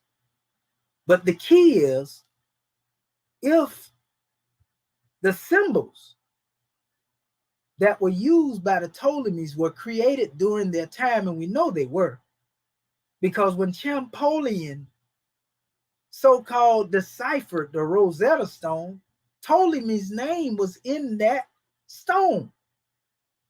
But yet Osiris' name was in the stone, which means that Ptolemy, and you go through the history, they considered themselves reincarnation of the ancient deities. You know good and well in the old kingdom there is no Ptolemy, nor is there Cleopatra. So this right here should raise a red flag for anybody that think Ptolemy deciphered the ancient symbols. No, he deciphered a Ptolemaic markup that was created by Coptic scribes under duress and under Roman rule during the same time that he was also laying it down when it comes to what we call the biblical text. You see, I'm talking about the actual documents that was being demonstrated during that time. So when you go into the aspect of this alone, and you understand that Champollion deciphered a Ptolemaic relic, i.e. Rosetta Stone, created by the Ptolemies, with signs that they had invented as well that didn't exist in the old kingdom. How in the world do you think? In fact, most of the people will tell you, if you look at some advanced Egyptologists books, they'll tell you that the ancient Egyptians, if they looked at the works, the Ptolemies would have no idea what they're talking about. Especially if they went to try to speak on certain levels or whatever the case may be. This is what they'll tell you now. And the reason they're saying that is because a lot of the signs that were interjected in there, if they interjected several thousand signs and shuffled them up,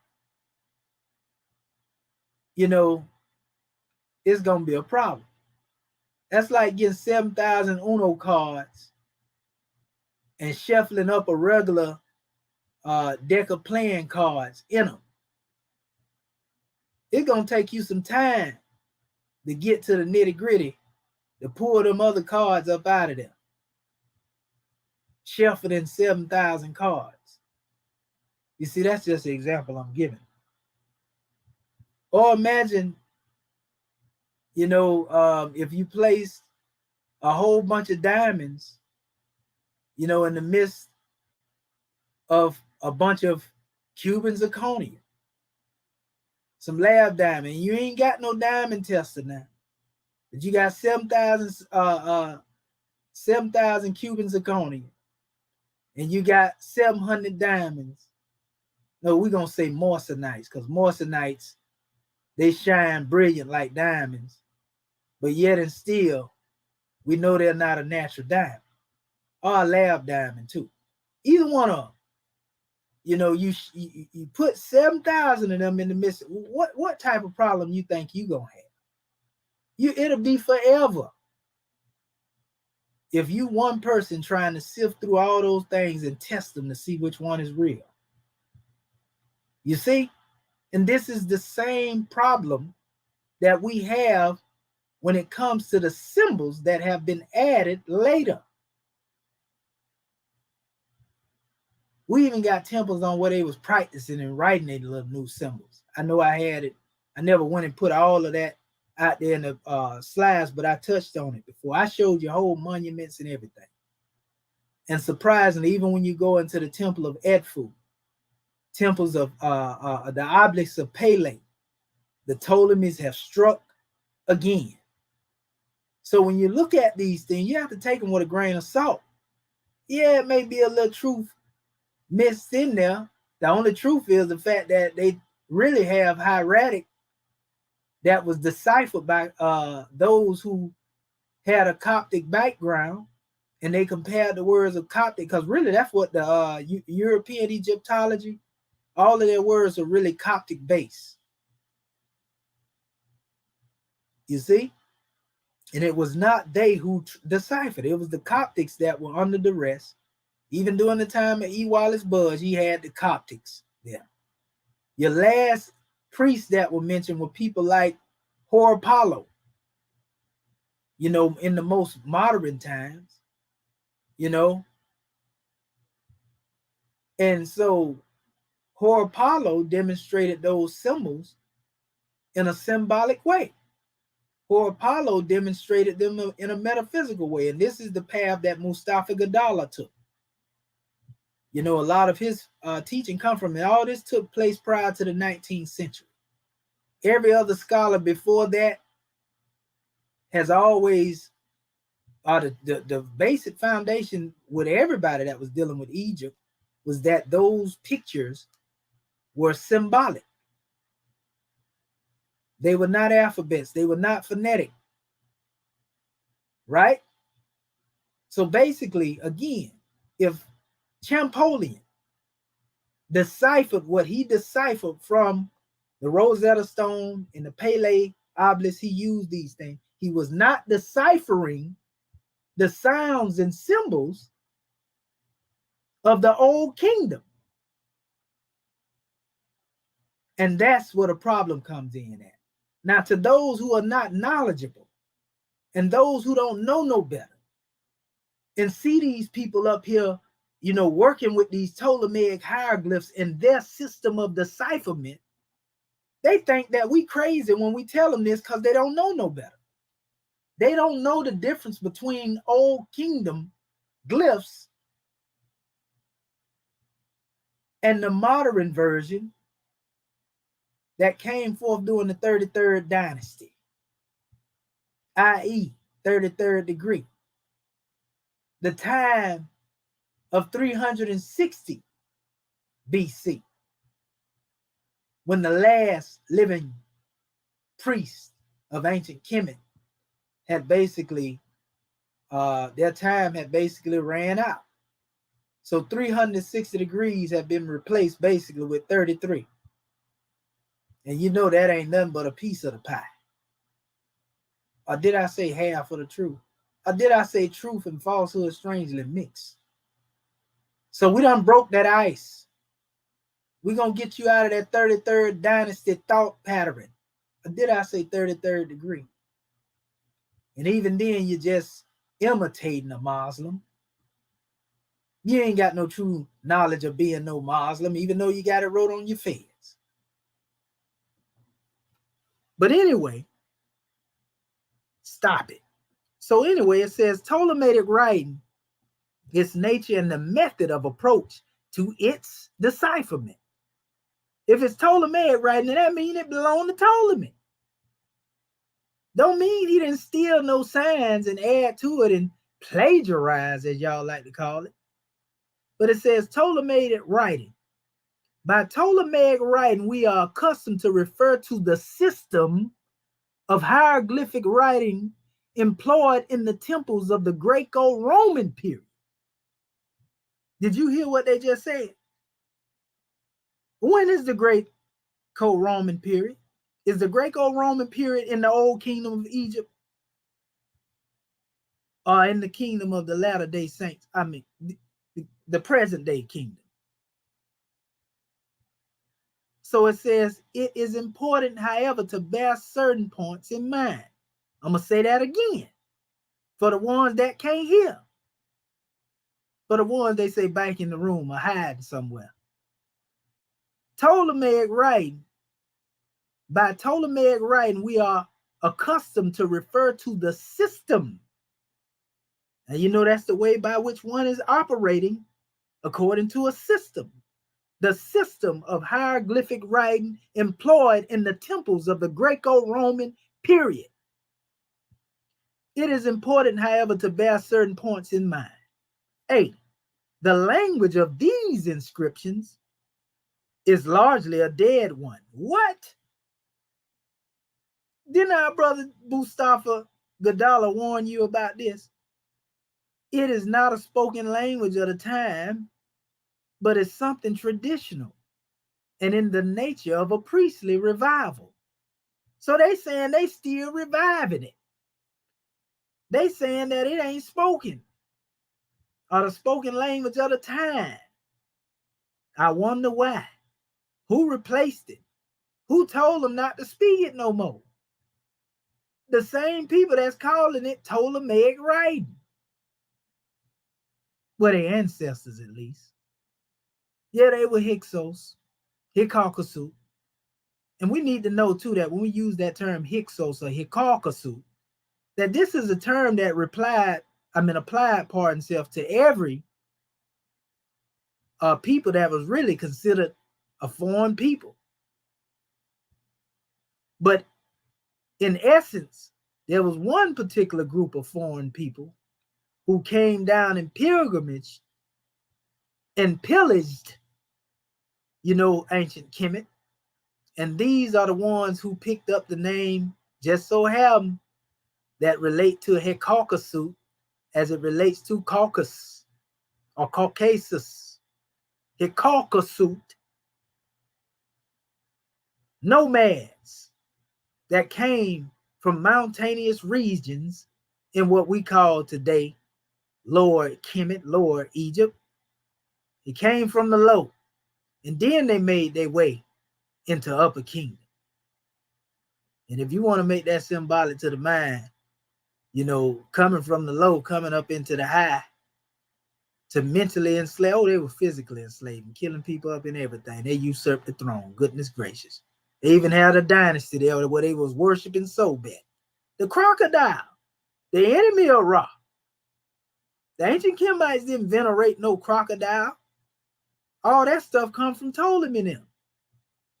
When you see that stuff in there. Sobek was always the enemy of Ra. Now they'll say that Sobek really was doing the work of Ra and he didn't really know it. In other words, like we say, Shaitan, even though he works in opposition, you know, he still can't do nothing save it be the will of the great God Allah. In the end, he got to submit too. Just like we able to make that crocodile thought pattern. Did I say Ptolemaic mindset or Egypt Ptolemite thought pattern? Goodness gracious. So nevertheless, if the language is dead, then how you gonna revive something and still call it dead? That's like saying Jesus is resurrected, but he's still dead though, y'all. Well, I thought resurrection had to do with being raised from the dead. Even in Christianity, when they say they're having revivals, that's still a connection to the concept of resurrection. But they thought we wouldn't see this here though, right? Oh no, maybe it might be something, you know, that is divinely manifesting now, and we catching it in the ethers. Ain't no might, that's what's happening.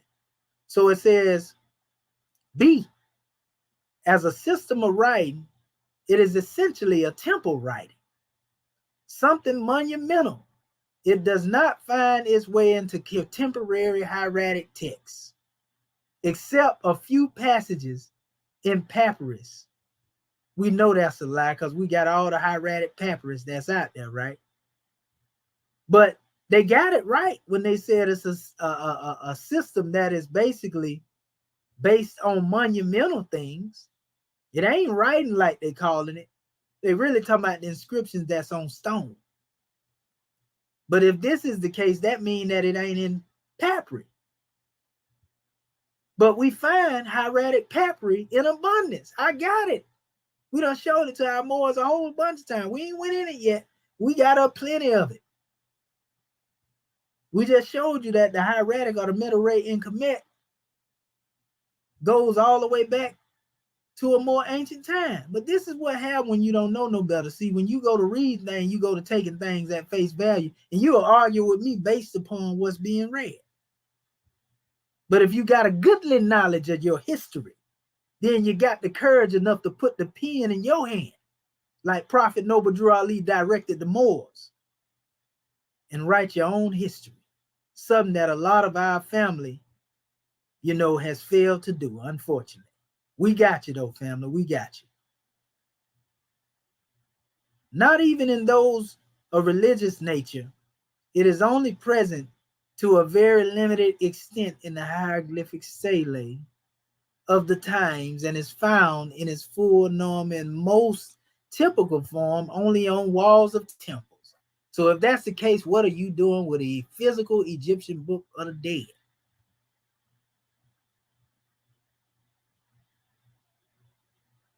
We already know you reverse engineered, took symbols off the wall, mixed them up with your own, placed them on the side of the hieratic, reverse engineered, after you done got somebody else to decipher it. And this is why they call Ptolemaic writing cryptographic writing, because that's the nature of a Mason. When they found this type of demonstration, to make sure that they're the only ones that have access to it. They didn't want nobody else to be able to go in here and do this research. That's why they didn't tell y'all it was hieratic. Because there's some things in there that's most likely saying other than what they saying is saying. And we're going to find out. Because all these lessons that we demonstrate in these sessions that we have, we demonstrate in this way right here to basically prepare our Moorish kin so that when we go in here, we can go through here, you know, with a fine-tooth comb, so to speak. So it say it is not an isolated phenomenon out of touch with the mainstream hieroglyphic of writing, but its logical continuation in a more developed form. How you gonna morally develop? How you gonna develop something more than some people that had already demonstrated you ain't got none of them there? I'm talking about from the old kingdom, not the Coptic priesthood that was there. But I'm talking about you ain't got no ancient Egyptian there, but you're going to develop it better. See, that's the nature and the arrogance of a people. You got some people so arrogant when it comes from that Western academia that they'll tell you the ancient Kemite didn't know what they were doing. They didn't know that they built the pyramid the way they did. But yet everything is mathematically aligned, and they still finding things now that they calling secrets. they found the chambers that are under the ground that we've been talking about the prophet got took through. Now, we've been teaching it, but recently they've been putting videos out here now talking about the underground chambers that lead from the Sphinx. And even there are actually chambers in the Sphinx itself, but under the right paw. They talked about the entry and exit points, you know, and so forth and so on. They said in actually on the stone at the book, the Sphinx was found the book also of Thoth. You know, we know Thoth is another way of saying Tehuti, and they saying it's one of the oldest texts out here. They call it the Book of Two Ways. So it has been so-called transliterated. But we here to do the work of bringing our own measures on the manifest, and the methodology that we have now, it's going to be a more speedier process than I thought. We just have a method in which we'll go about, and our scribes are being prepared for this. The more we know, the more we grow.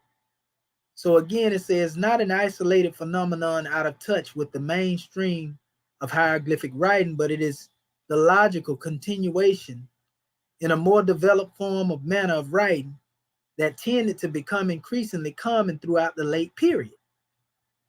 It is the direct line of descent from writing employed in the New Kingdom and can be traced sporadically, at least as far back as the Middle Kingdom, not the Old Kingdom now. It says impossibly even the Old Kingdom. Trace sporadically.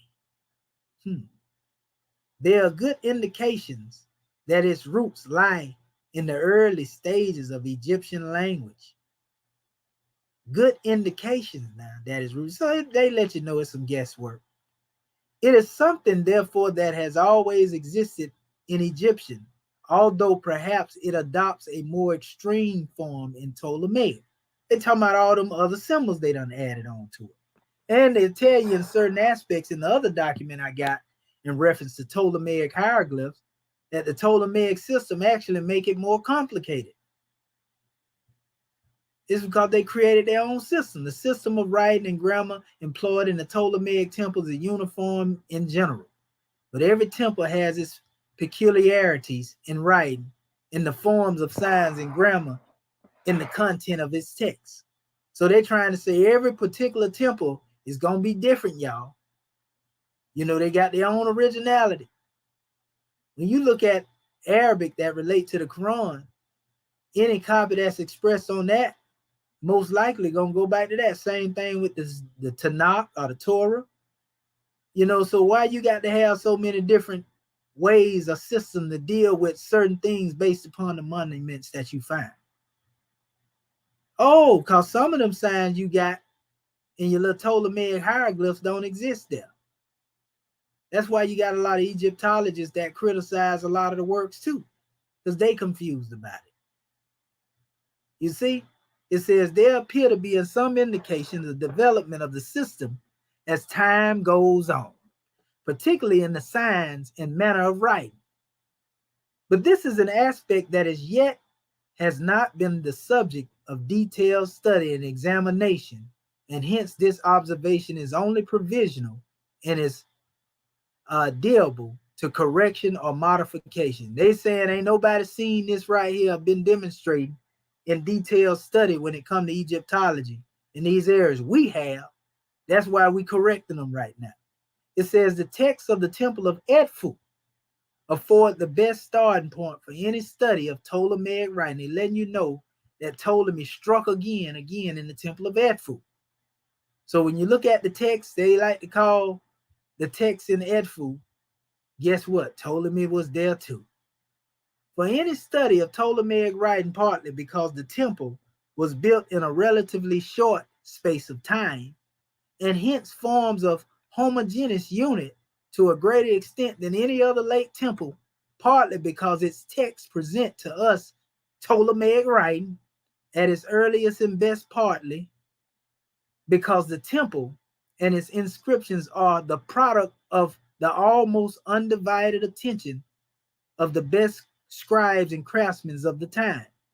It says the present study is therefore devoted almost exclusively to Edfu texts, though I do not hesitate to quote from the Dendra and other sources if any useful purpose is served. They even took the sealing of Dendra and created a false sealing on that. A lot of people don't know that. Moved it way over somewhere else, like they did a lot of other obelisks and monuments. So it says the characteristics of Ptolemaic writing. The chief characteristics of this system of writing are an increase in the signs in common use and in the values they could bear. This increase being effected partly in ways that will become obvious in the following pages, and partly by the introduction of often many additions to or modifications of existing signs. So they were thinking as they go along. A big increase in the number of ideograms. They didn't say phonetic. It says in the number of determinatives that are used as ideograms and phonograms. That's after they completed their system. And they show you how they did it right there. They got a little couple of signs here. This is a particular measure, and we'll get it out. But it says the increase compared with classical Egyptian and purely alphabetic writings. The deliberate employment of a variety of alternatives for known signs and values and spellings.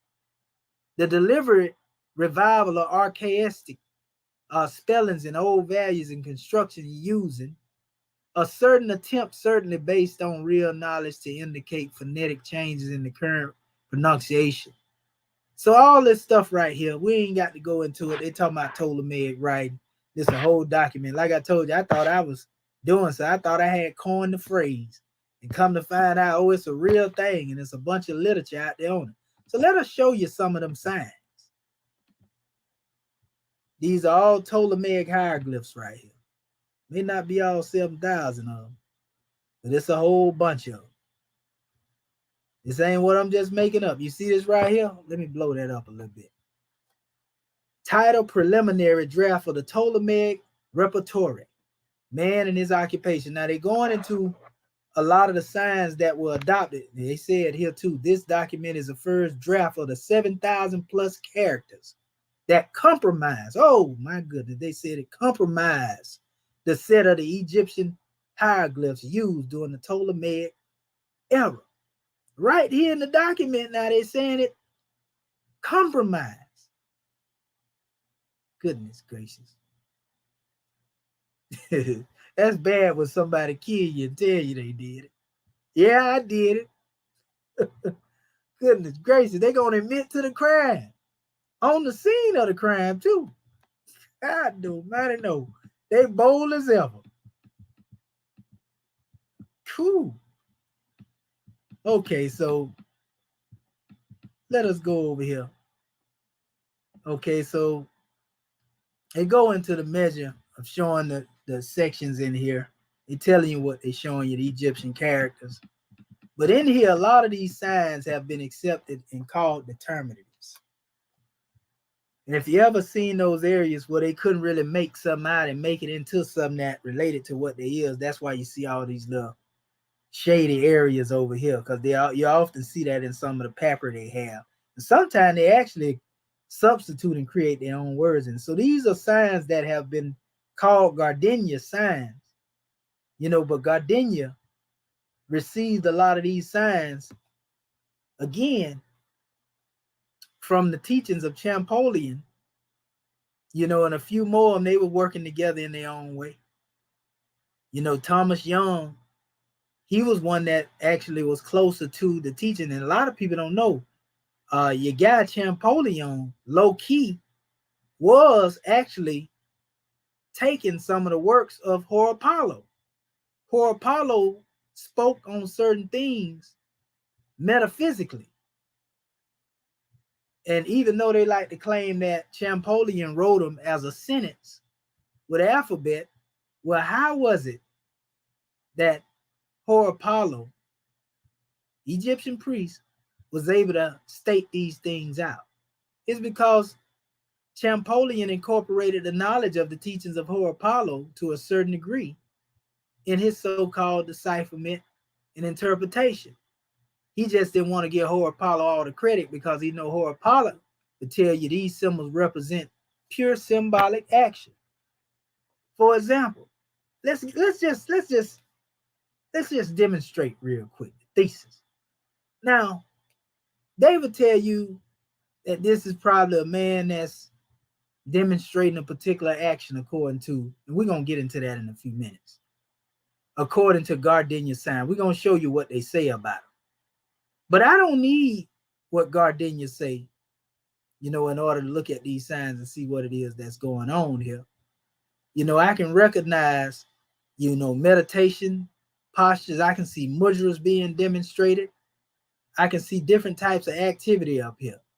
One meditating, one giving praises to the creator.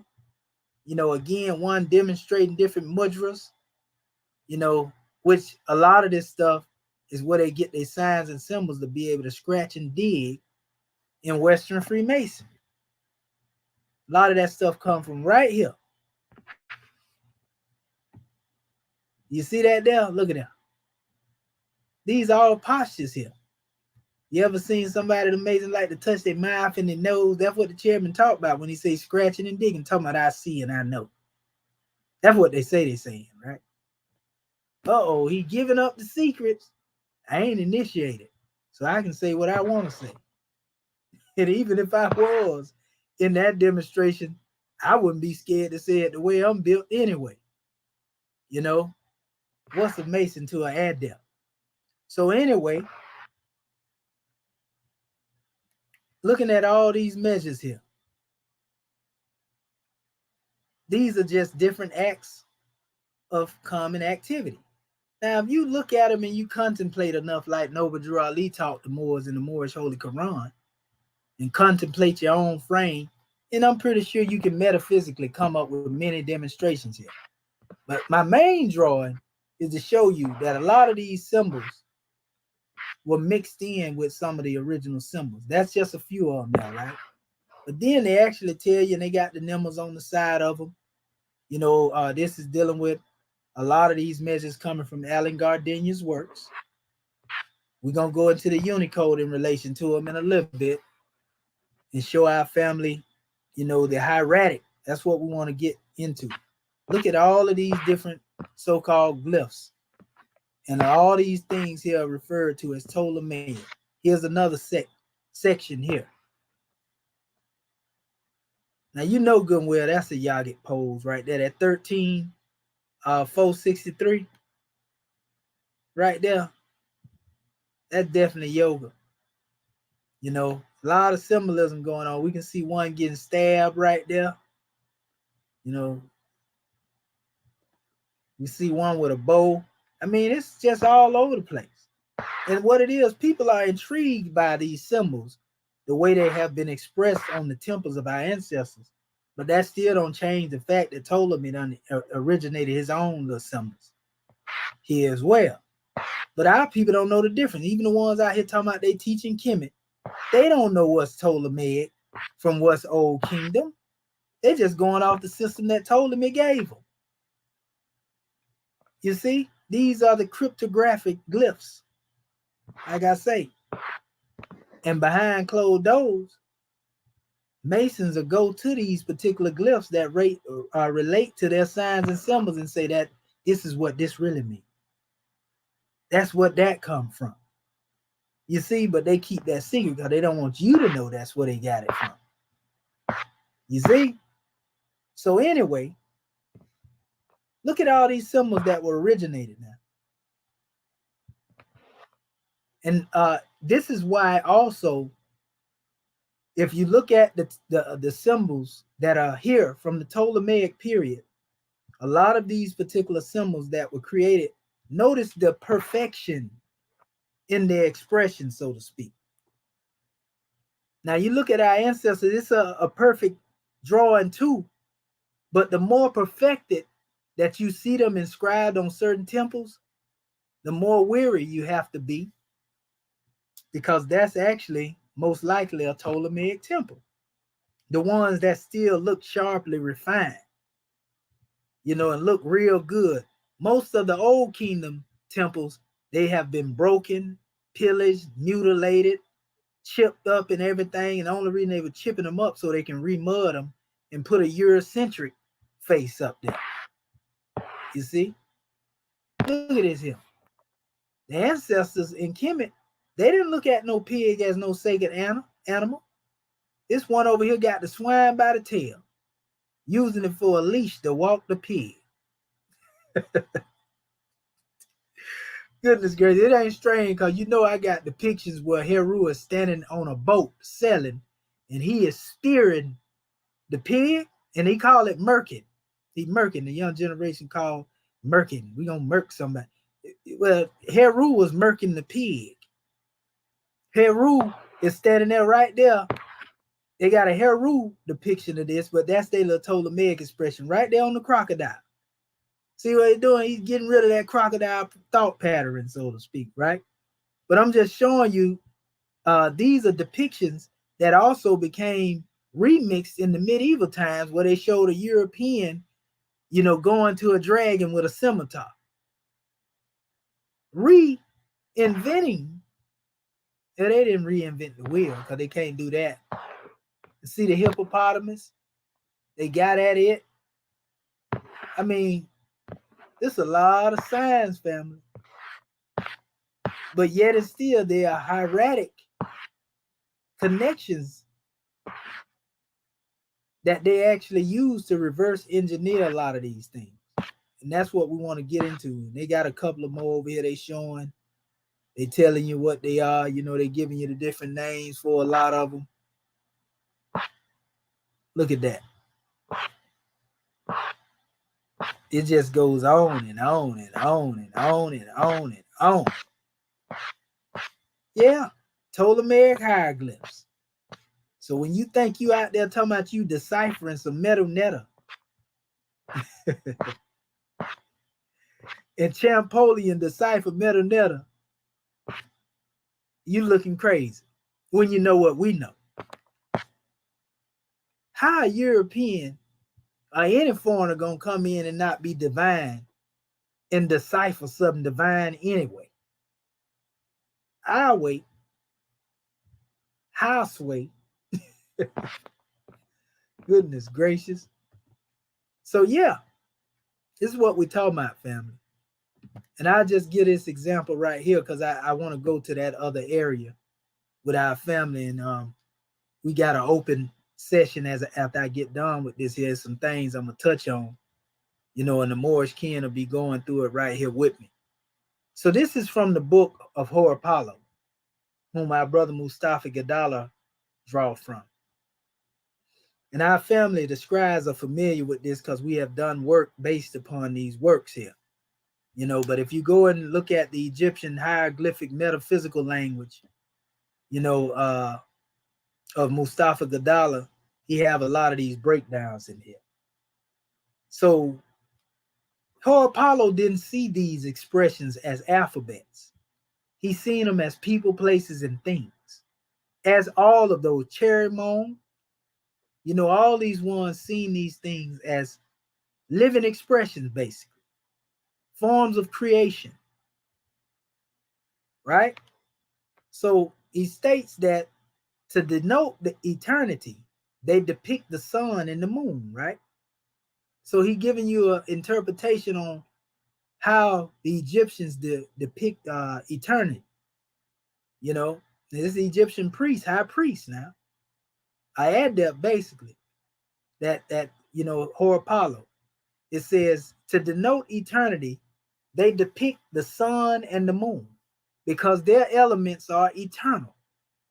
But when they would represent eternity differently, right? They delineate a serpent with its tail covered by the rest of its body. And if you know you ever seen, it says the Egyptians call this the E.A.R.S. That's if you ever seen a circle where the circle is consuming its tail. That's basically an expression of that. But the E.A.R.S. also represents the cobra coming out of the head of the pharaoh.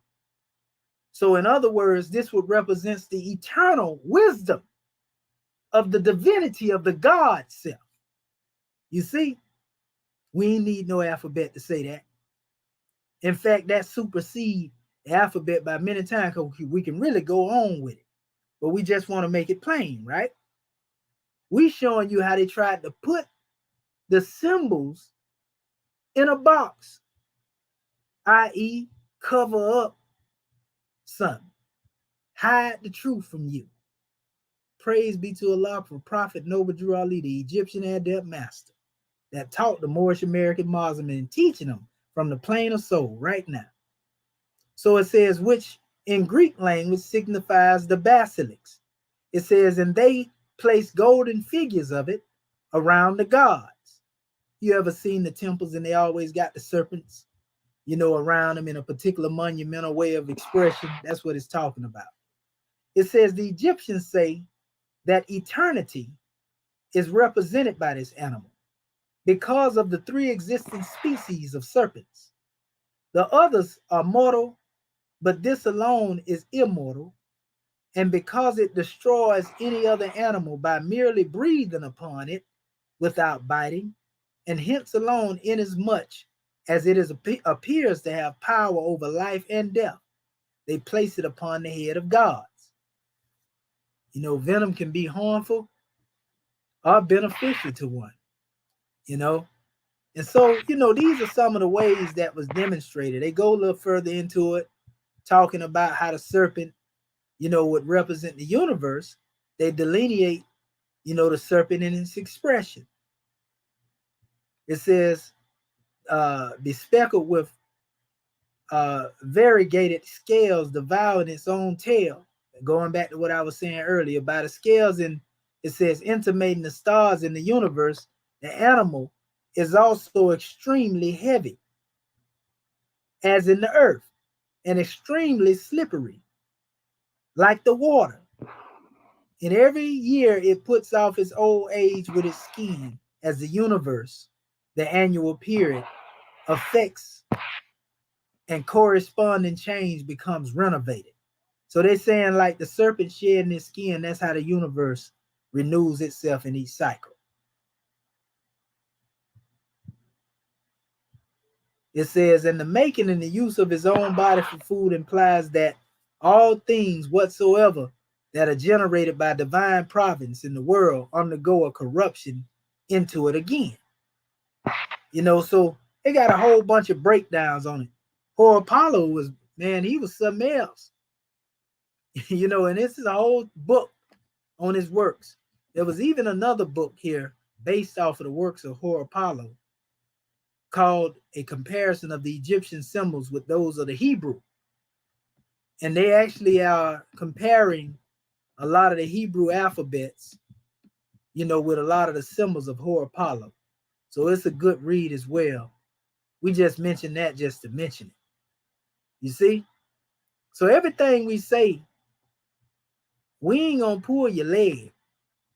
We gonna give you the truth. Because the truth is the only thing that changed not, family.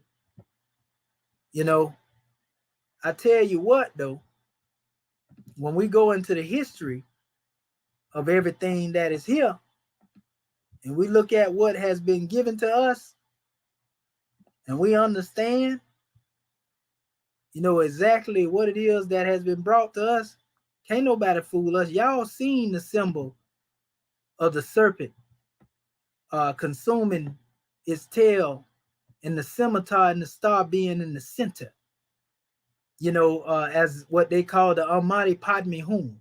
We know Almighty Padme Hum deal with the symbol that is often expressed in the teachings of the Medo-Kushites. It's also adopted by the Europeans who tried to create their demonstration in the Theosophical Society, where they have the serpent consuming its tail, and then they have the six-pointed star in it, which is really a symbol of as it is above, below, because the six-pointed star really ain't nothing but two triangles, one pointing upward, one pointing downward. The chairman give a grand drawing on that in the Book of Fire. See, signs and symbols are for the conscious mind, Moorish King. You see?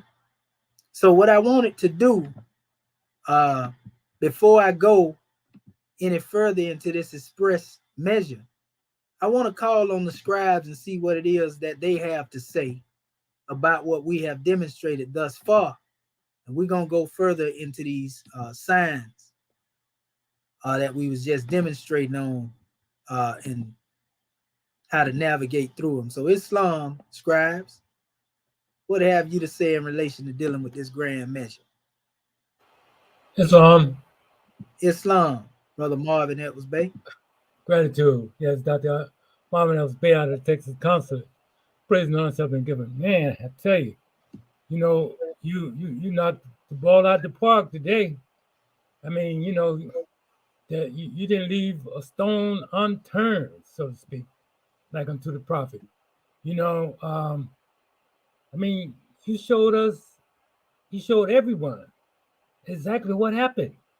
You know what I mean? Especially when you went into all of those hieroglyphics.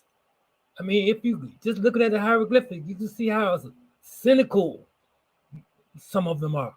You know what I mean? And it just don't leave no doubt. You know what I mean? Especially in my mind, which I didn't have any doubt in the beginning, but it just clearly, you know what I mean?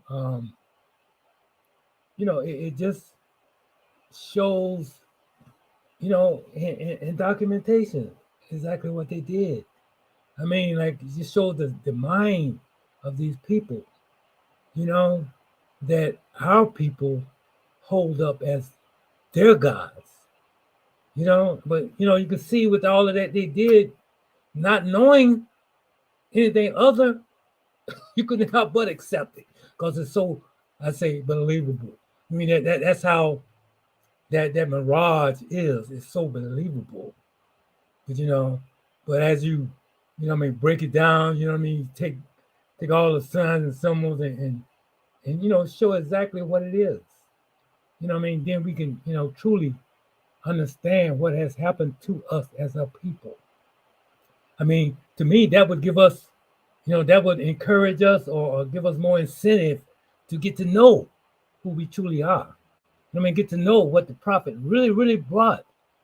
You know, because everything that the prophet brought bears witness to everything that you're saying, or everything that you bring on bears witness to what the prophet says. You know, like anytime I see anything, you know, of somewhat of a truth or what have you, you know, if I read something like Buddha, I was reading this book about Buddha, and it says everything that the prophet has already brought. You know, and I got into this because of the quadrants, you know, and I got another book on the analytics of Confucius and stuff. But everything is just bear witness to what the prophet brought, and you know, to see, I mean, to be here in this divine and national movement. I mean, it just gives so much more encouragement, so much more motivation to study. I mean, to really study and to really grow into understanding of what the prophet brought. And I'd say, honest to you, God, man, for all that you do, because it took one like yourself. You know what I mean? It took you, because, I mean, here you are. You know what I mean? Bringing forth all of these truths, you know what I mean, as put forth, you know, by our prophet and our Grand National Chairman. I mean, all these things is just, I mean, like I say, enough said for me. Gratitude, God, man, for allowing me to speak. Islam and peace. Islam, brother scribe and high priest, we give honors to yourself, man, for all that you do. Islamism without the schism, the best is yet to come. All right. Islam. Sister Curta Bay. What Is have you to say, goddess and queen? Islam. I'm like the God man. I'm like, wow. I just don't understand. Even if I didn't have a clue about what you was talking about, and I can remember on my journey when things were said to me, and if I didn't really understand it, I had this thing where we would say put it on the shelf. because a lot of times the teacher will appear when the student is ready. The teacher will appear, and if you say some things that I might not then get, then I would put it on the shelf and just like, okay, I don't understand it now. But I never closed my mind to it. I never said that it wasn't right. I just knew at that particular time I didn't understand it, and I knew I would get the answer. But like the God man said today, with just a little bit of knowledge of who we are and who our ancestors were, because see, we are the givers of civilization. So I don't understand why with what you have put out today, it's no denying the truth, and it's right there. And if you go back and listen to this, it ain't a playback, but you go back and listen to these recordings and stuff, you can see. And even then, like you say, the European, he boldly tell you what he doing, that it ain't right, and he telling you right in your face. Like you say, he's saying, yeah, I done messed it up, but this is what I'm doing. And you still don't accept what we are trying to tell you. I mean, this to me is just powerful. And being in this class, and like the God man say, we give honors to you, God man, because we know I've been here. I've been here for, I've been seeing you. I've seen you out there debating with those ones out there in the media trying to come against you. I've seen you going back and forth. And to me, they didn't have a leg to stand on then. And that was even before I know what I know now.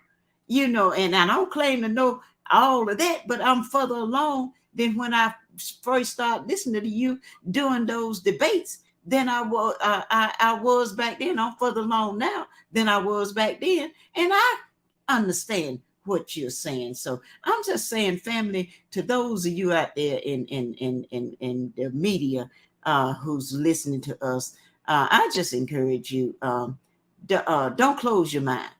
Don't have a closed mind. Keep an open mind to everything that you hear. Never close your mind, and because when you come with your mind closed, that you can't receive, you gonna stop growing. Always keep an open mind. I used to say all the time, I'm open to everything and I'm attached to nothing.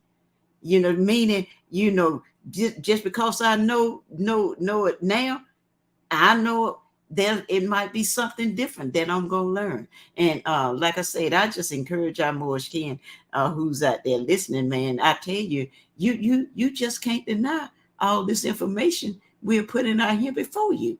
And plus, we're putting it out here in love. We're not beating you up. We're just giving you the truth. We love you, family. Islam. Gratitude, God, man, for letting me share. Peace and love.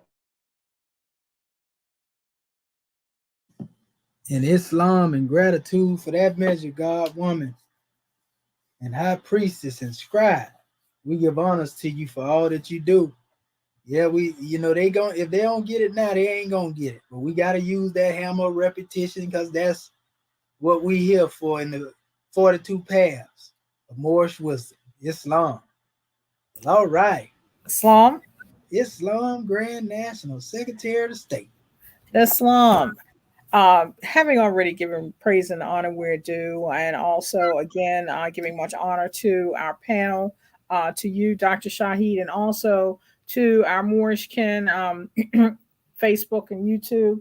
This has been a grand class, and for me, the thing that really stuck out was those two key examples that you gave to show the vastness of what was done to try to bury the truth, bury our ancestors, our history, etc. When you were speaking about putting, you've got a certain amount of diamonds, let's say a couple hundred or what have you, and then throwing in the midst of that thousands of cubic zirconia, or having a deck of Uno cards and throwing in the midst of that thousands of fake Uno cards, it's going to take time And this is why, when a prophet told us to be able to go back to our forefathers' state of mind, and looking at what our prophet brought to us, the book of fire, our Grand Sheik and you, Dr. Shahid, and taking the words coming from the infinite and being able to break it down in pablum form so that one might understand. And I can also remember when the chairman was speaking about when I first came into Moorish science, in essence, we are diamonds in the rough. But if you don't understand or comprehend, you hold on to that, and eventually through your study and dealing with the study of the self, it's going to unfold to you who you truly are, and this is the blessing of these special lessons. All of those, like the 1300s and, the different, I too saw like certain yogic things and instinctively and naturally, the metaphysical aspect of what the true hieratic degrees were is going to come to us if we keep the purity and love out front. That's something that is natural to us and cannot be removed. But we've got to have the confidence enough to realize that by us being gods and being the question and the answer, it is going to be revealed in due time. And so this class is a grand degree, especially when you bring forth documentation showing Europeans, hey, I'm gonna guess over here or throw this one over here, in your face. But if you don't know what documents to go back to, because all of it looks like a muddle. And I can recall just trying to find out, dealing with the word Moorish, and how back there in the 50s and 60s, if you were to go in a dictionary, they say, okay, Berber. You want to go look at that barbarian, to keep you on a negative mindset when you were trying to deal with that journey in dealing with the study of your history and your special people. So, and if you note, when you continue looking at dictionaries, a dictionary in 1929 is not the same definition as a dictionary in 2015 or 2023, because Rome is trying to keep up with their falsehood, and they see that you cannot cover up the truth. It's going to be revealed and in greater force. And this is in a personage of our Prophet Noble Drew Ali. So gratitude for these grand blessings, and I praise Allah that the Prophet brought to us the tools, especially dealing with that hammer, because the more that we study these degrees, the more they become applicable to the self. So it is just so beautiful to be able to see the unfoldment, not only in ourselves, but also in the so-called conversation out there in the media, and as long as you, as Dr. Dendra and Dr. Edward Spain was speaking about, as long as you keep that mind open, when the student is ready, the teacher shall appear. So gratitude more for allowing me to speak. But this has been a grand class. Gratitude, peace and love. And peace and love to you as well, Grand National Secretary of the State. We already most definitely have given a drawing to our family, even in relation to the Moors. We already know and definitely who we are. The chairman gave it to us, and the prophet gave it to us, and we come right up in that demonstration in the support, aid, and assisting. And ones, they can't fight it. They can't go in opposition, even though they try. But I got a drawing even here in relation to that. I'm going to show you something scientifically. Now, this is the CDC right here, for the Centers for Disease Control and Prevention, right? This is the records with all the health when you deal with COVID, and this the actual log place right here. See, when you hit it right here, and I'm going to show you something about it though, right? It's where you come get all the information. Look at what they have here. See what it says, code, system, and concept name more. This is actually talking about a people, by the way. And this is actually dealing with the status date now. It's dealing with race and ethnicity, right? And so when you click on it, it goes into the particular umbrella that it falls under, the group falls under. And it says down here, Eastern tribes, right? They use the term American Indian here for one, right? They're trying to say Native American basically, but it goes into all of these particular measures here. And it's placing it under the same categorization of the indigenous, who they like to call Indians indigenous, but they know the Moors indigenous. So you have the Abenakis, the Algonquian, the Apaches. They got them all under here. But notice that the Moors are mentioned as a real people here. So this alone, basically debunks the theory that the Moors are not a people, because they actually put this in their database, which they ain't gonna put nothing in that ain't supposed to be so-called accurate according to the record. So, oh man, it just goes on. And then when you click into it, when you go further into it, I didn't show this part, because if you go into it, where's that particular one at? It describes the particular group, so to speak. Give it a second here. Well, we'll just go back into this tab. It look like it'll do better going forward than going backwards. So when it describes these particular tabs and you click on it, right?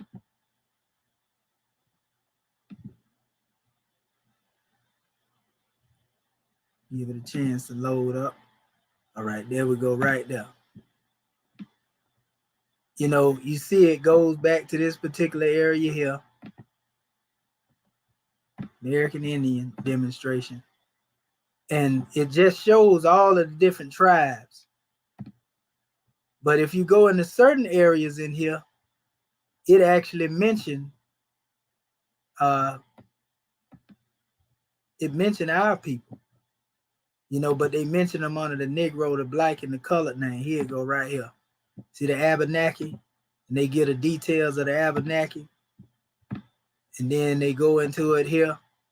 But if you go back, it's going back to the same group. I'm just showing they all under this umbrella of what they're trying to call American Indians. But all of them, notice they're mentioning, the Shawnees. They mention even the Afghanistani or whatever, because they always try to include them as Moors, African. You know what I mean? And it goes on. They even go into the aspect of talking about us so-called, African American. They talk about the Seminoles, but all of these ones are kin and being related to the Moors. This is a database now. This ain't something I made up or created here. They talking about the Creeks and all of them. So the Moors are authentic people, is what I'm showing you right here in these particular records there. I just wanted to show that. For those who thought, well, where the Moors at now? Oh, they still here. They just been hidden. Islam. So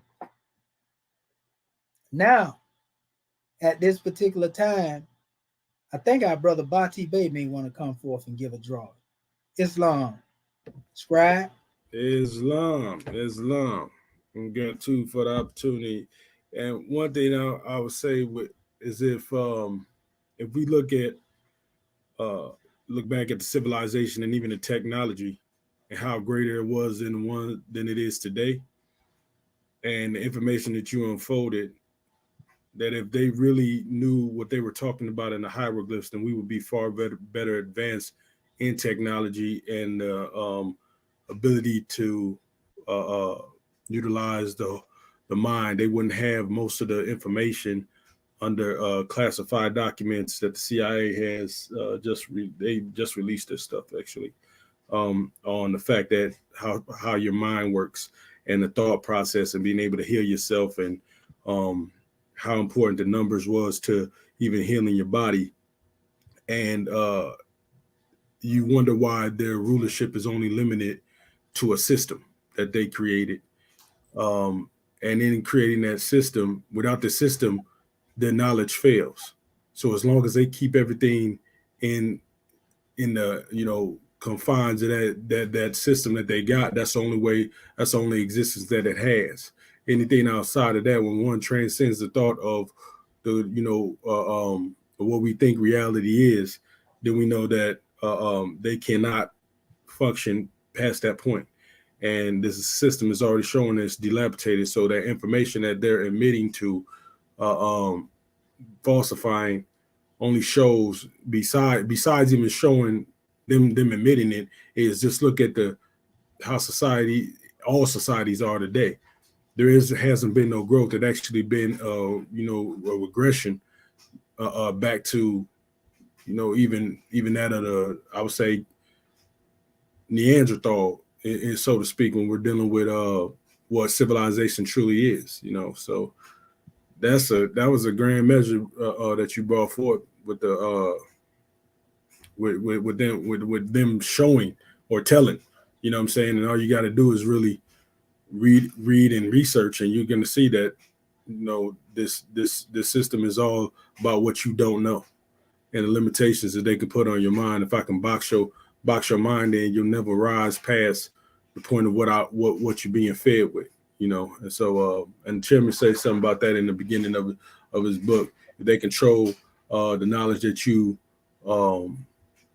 control the knowledge that you are able to get your hands on, then they control ultimately your destiny. And so we're just breaking down the wall, as the prophet said, kicking over the tombstones of Negro, Black, and color, because those are a part of their caste system and that system that blocks you from reaching that God state. With that, I'll leave it a common peace. Islam. Islamism, brother. Yes, sir. You don't get no plainer than that. And so what I'm gonna do right now is briefly, on the same note of dealing with these drawings, we're gonna give our family, a drawing on the navigation, through these special demonstrations in a speedy way, so that we can demonstrate a speedy recovery, so to speak, when it comes to what has been destroyed and then placed in the ruins, so to speak. Even though they dress it up and make it look good, they did us bad, and still doing the people bad that don't know no better. So we have tools that we use. Let me go down here real quick and pull up a few. Want to go here. A lot of these particular documents in Mola were written in what we call German and so forth and so on, because there was a lot of competition between the Germans, and those who were further west, so to speak. But we dealing with these signs, some of the same sign we were looking at a few minutes ago. As you seen, they started out with man and his occupation. This one is the same. Only difference is this is showing you that the sign that they use to reverse engineer, their special language. So they created signs, and made them into certain personages, because they wanted to compare them to some of these special signs. And then they made these special pictorial expressions, the alphabet that they would go by, while they buried all of these developments of the hieratic, the true alphabet, under the sign. We done proved that.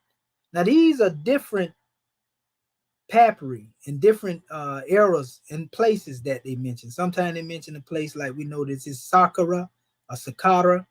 We know that this particular expression would have been found, there. That's what they're telling us. Hewan.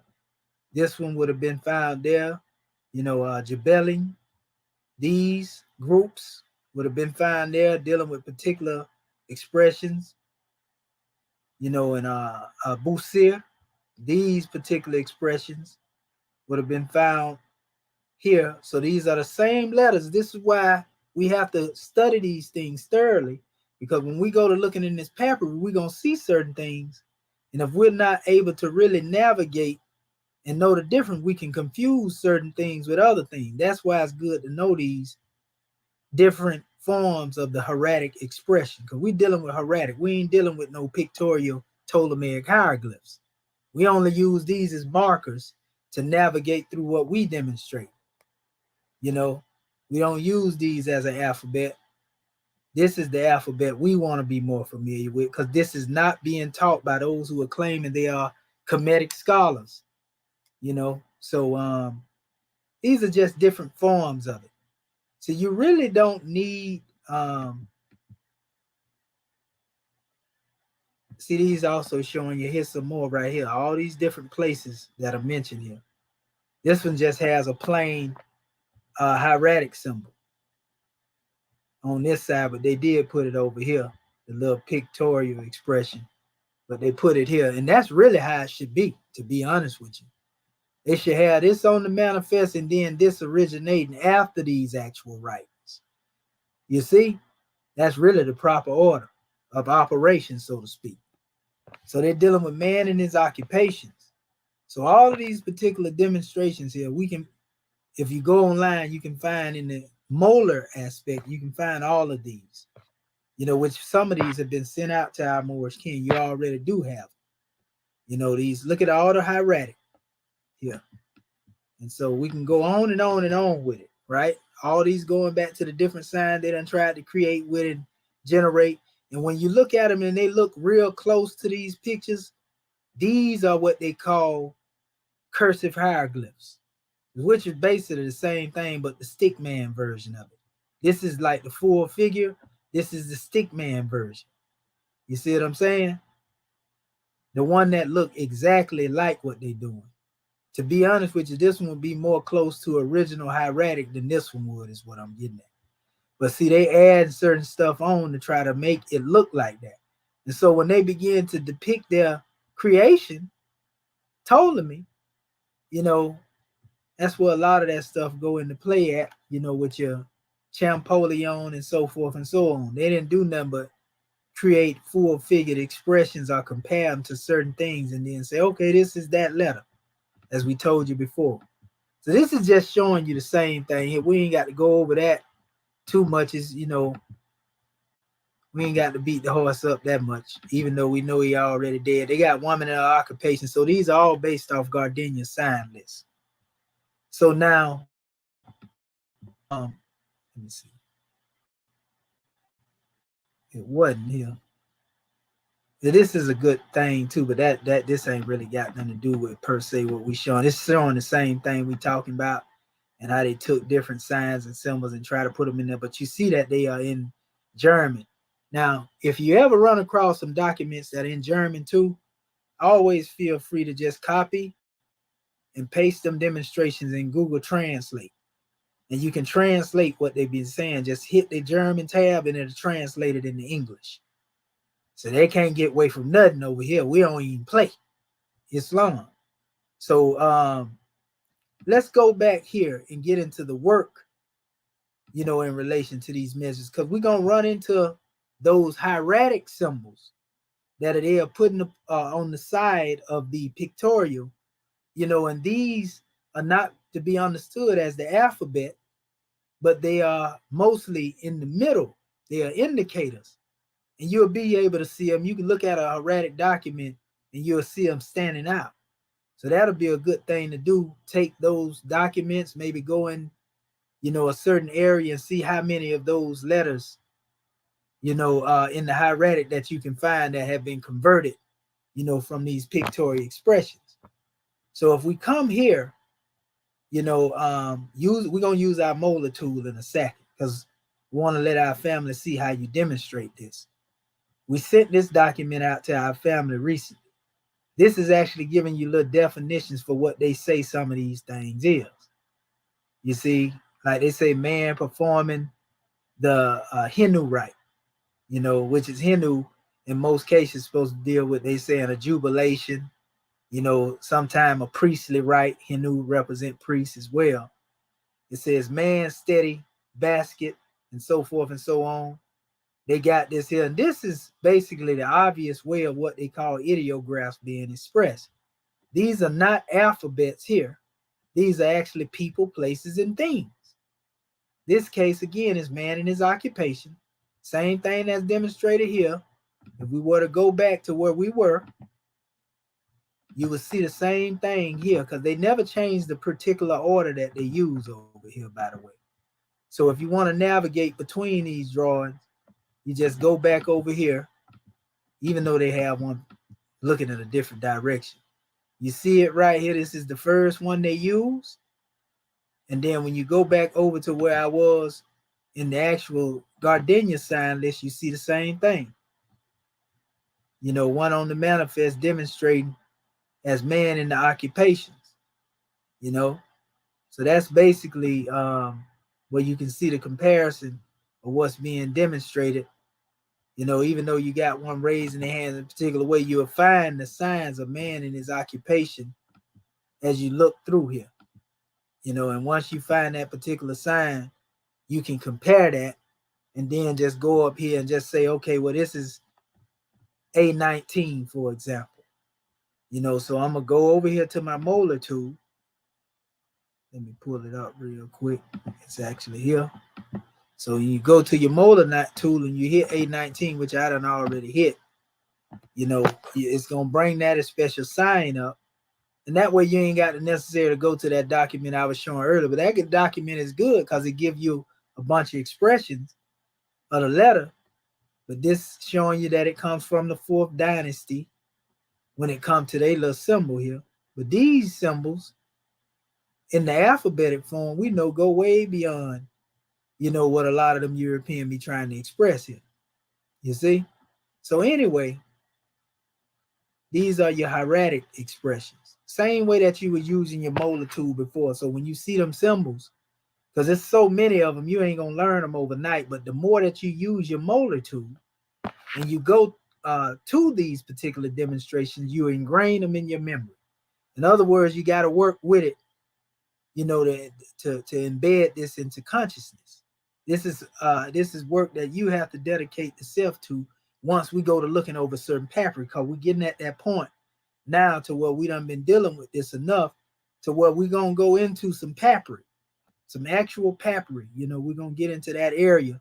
But all of this that we've been doing has been to prepare us, train our eyes, our visuals, so to speak, for what we're looking at. And that way we'll be able to identify certain things we're going to pinpoint because we already know. Oh, that's the letter N, that's the letter R, that's the letter Y. We're going to be able to see that because we done already dealt with certain things. But the more we work with this, the more we increase, in what it is we demonstrate. So let me go back over here. And again, like I said, you can go up any different area, and just study thoroughly. And then you already got your transliteration. You already know what represents what we call a triliteral. You see? Because it's breaking it down. It's giving you whole phrases they go in and talk about here, but you really want to just stick to what you're dealing with. If you can, you may want to go through there and deal with breaking all of them down. And it's all basically how you choose to study it. But I say don't put no burden on yourself. Because this is a lifetime journey that we demonstrate, and that in which we ain't able to complete, those who come behind us will. We laying the foundation, you see? So, again, just to show you how these things are working again, let's see if it pull up the T3 right here. I'm just picking random glyphs to see if it pick them up. Because sometimes, one may have a limited insight on certain things and it may not be in there. Okay, we got to change. So something is there. Okay. Yep, they got a little stick they talking about right there. Dealing with the T3. And we go back over there again to where we were, where we just came from. That's it right there. You see it? They call it a club. Sometimes they say mace. The Egyptian is holding the mace in their hand. They saying this represents sovereignty. The stick, huh? Make you think about Moses. Islamism, brother. Yeah, your screen isn't full.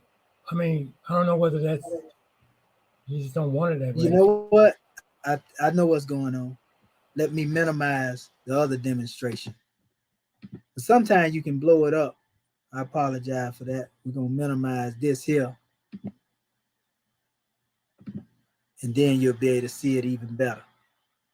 So let me go back over here where we were. And so there we go again. So this is that's better, Brother Marvin Edward Bay? Yes, sir. Okay, so you can see here. Gratitude. Yes, sir. Gratitude. And they use this stick as a stick of sorrow. I done seen certain glyphs where they had, I think it might have been Ramesses, had a head full of Hyksos finna put the mace on them. But also it's a symbol of teaching. They say man striking with a stick here, but see the sabate, we talk about the sabah all the time, and we know there's a hieratic backing behind this, even though they have put it up here and they actually saying it's supposed to be read this way. Let them tell it now. Let's just show them that if we wanted to, we can demonstrate that madness in their little Ptolemaic thing. We know that the hieratic hid on there, right? So this would be, it's for those who think that we can't look at this stuff. We know this would represent to them who read Ptolemaic hieroglyphs the letter S, right? This would be the letter B to them. Now, not to me. I know better. This would represent, also the symbol in itself of the Seb. So this is a Seb here, right? And then it has the actual star, which represents Seb.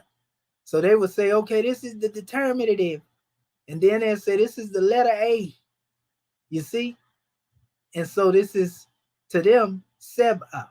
In other words, a lot of time when you will see, instead of a letter A, you see a comma at the top. The way they, basically they this is Seba, right? That's all it is, Seba, right? But the hieratic is the true expression, not these symbols. This is the reverse engineer. I just did that to show the family that if I wanted to, I can do the same stuff that they think they're doing because I studied that. But I'm glad I didn't get out here teaching it. You know what I mean? Because if I'd have got out here teaching it, now I got a backtrack on everything I done taught in relation to dealing with this. And that's what go on with a lot of them ones. They don't want to backtrack and say they wrong because they've been selling this stuff to our people. You see what I'm saying? So I ain't got that burden on me. I'm coming straight with the hieratic and telling you that this is the reverse engineer and they like it because it look good. You know what I mean? Ain't nothing wrong. Y'all just let her playing around a little bit, but this is not the original. You see? But anyway, Seba in itself, coming from the hieratic, this is the transliteration. It means to teach. So this one standing up with the stick, I'm going to teach you. Remind me of the ruler when they used to one get out of line and hold their hand out. I just wanted to show that to our family, right? Because we're going to do an exercise in our homework on this. So let me go to my next portion over here. I said this too will be one of our best friends, and this is good because you will be able to find most of these here if you were to go into certain drawing. These are nothing more than a lot of the hieratic, and they actually have a lot of the symbols on the side of them too. So you can kind of deal with a fact-checking demonstration, by looking through these things. Take your time, look for the sign that you're dealing with, and just observe a little bit. Praise be to Allah. I got a gift of being able to speed read a lot of things. I don't really have to read the whole. I just read the essence of the demonstration and I'm able to pick up on it. I remember they was telling me one time, they were like, man, your reading is on a collegiate level. When I was dealing with some high school lessons. Let me see here. Okay. And you just scroll through here and you looking at it. I'm actually looking for Seb. I might be able to just do it here. Let's see. See if we can find it this way. It ain't letting me do nothing that way. I don't know why it's blocking me from being able to. Maybe because I'm sharing. But I know it's in here because we went over it before. I may be finna come up on it in a second here too. Just give me a little bit. because we want to compare that particular demonstration to the one that we just went over. So they even got the numbers in here too, family. And they calling them by, their expression, because we're going to get in that too. Because the numbers are very key in order to understand the geometry. You see what I'm saying?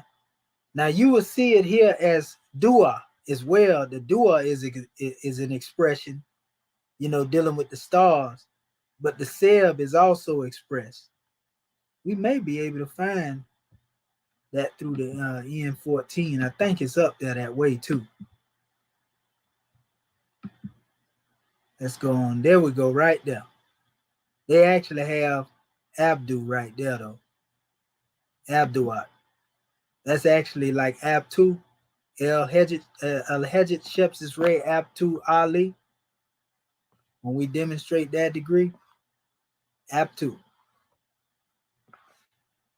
Okay. Let's go a little further. Be a little careful. And that's why I say, it take a little time, to sift through here. Unless we're able to type it in and pull them up and this thing catch on it. Because this is pretty much all the signs that you're going to find that are outside of the alphabet, but yet some of these things are alphabets. Like, for example, we know that's the letter R right there. You see? And then they got the little indicator beside it. You got the Unicode. We already know how to go through that because we've been through this demonstration before. Let's see here. Keep scrolling. I got a lot of patience too, family, when I be doing this stuff right here. I sit here. That's another expression that's not said. That's still dealing with that's actually part dua. Part dua. Okay. Scroll.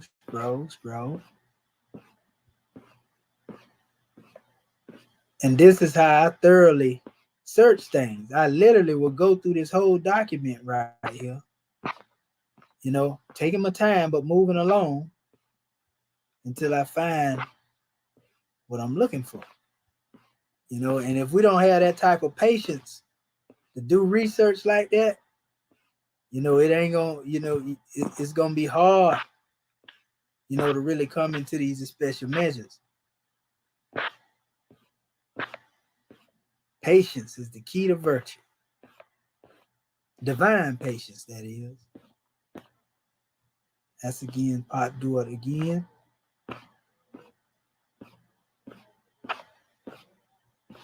It's in here. This thing here got so much in here. It's like it's a powerful drawing. Working with all these tools here, family, we can't go wrong. Because what one don't have, you can guarantee that the rest of them do. There go some more numbers right there, by the way. You can almost identify the numbers from the express letters as well. I think we might be getting close to that demonstration.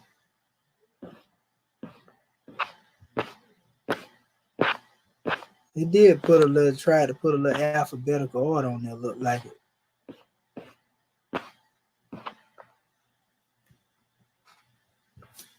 Okay, that's Sa right there. But now they is all over the place. They go alphabetical for 1 minute, then they go back to a whole bunch of different other. They're just putting words in there. It would have done them better to put it in there. There's the S that they use right there, the S29. This is it, the hieratic version, and then that's the pictorial version that they use and spelling it out.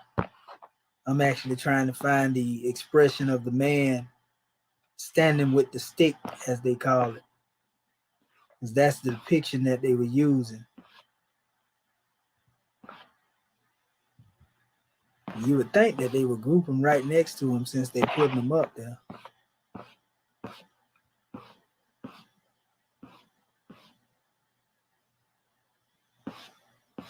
So this is an admixture of the same signs that I just showed you, family, along with certain alphabets. So you'll find the alphabets and the Gardenia sign list up in here with the Unicode. But it's thankful to the fact that we're able to see the hieratic on the side of it. Because imagine us having to go through there and do that work on our own.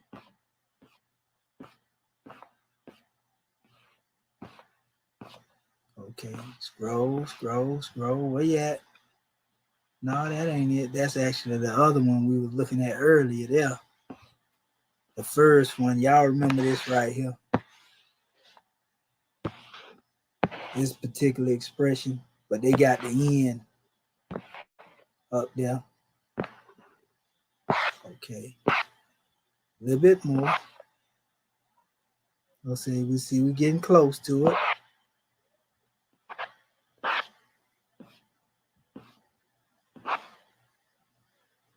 Okay, that's different. That ain't it. That ain't the one we're looking for. We want to see him raise the stick. Or the mace, as they like to call it. Okay, that's one that's there sitting next to it. Let me make sure I don't pass by. I'm going to slow down here a little bit. Because I'm starting to see a trend here running through with it.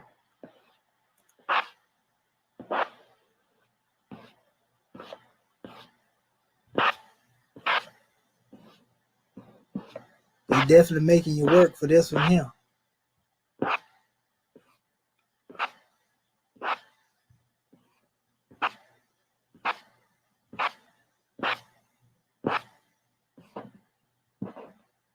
That ain't the one there.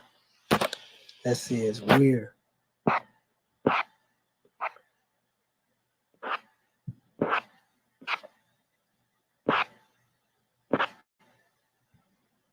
We looking for the teacher now. Where you at, teacher?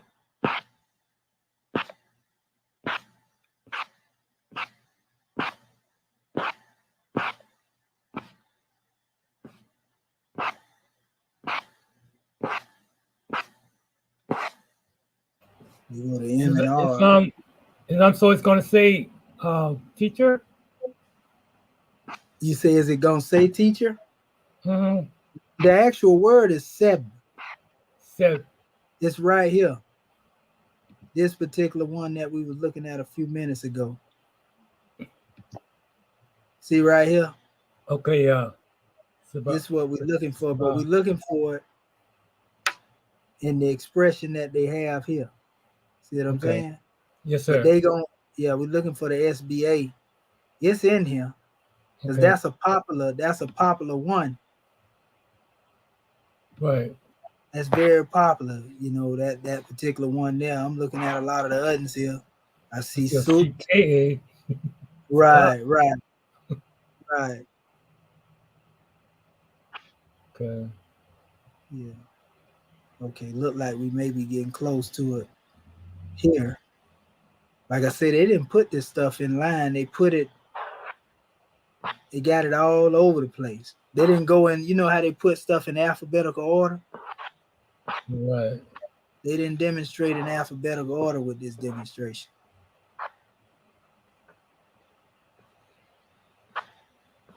Because see, all these are represent different roots.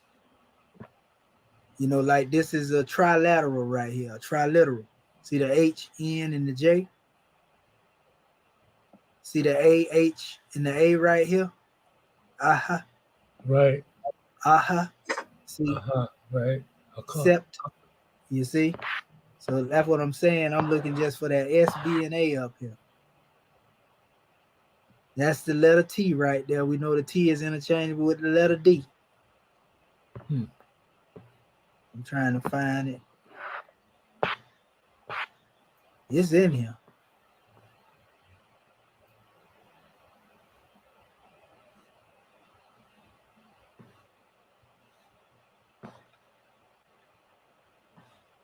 I wish it would have been able to, like I say, type it in, and then it goes straight to it. But unfortunately, that wish ain't being granted right now.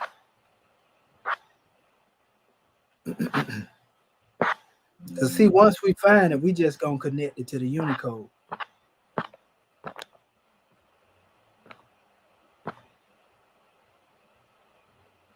No, that ain't it right there. I thought I had it, just did.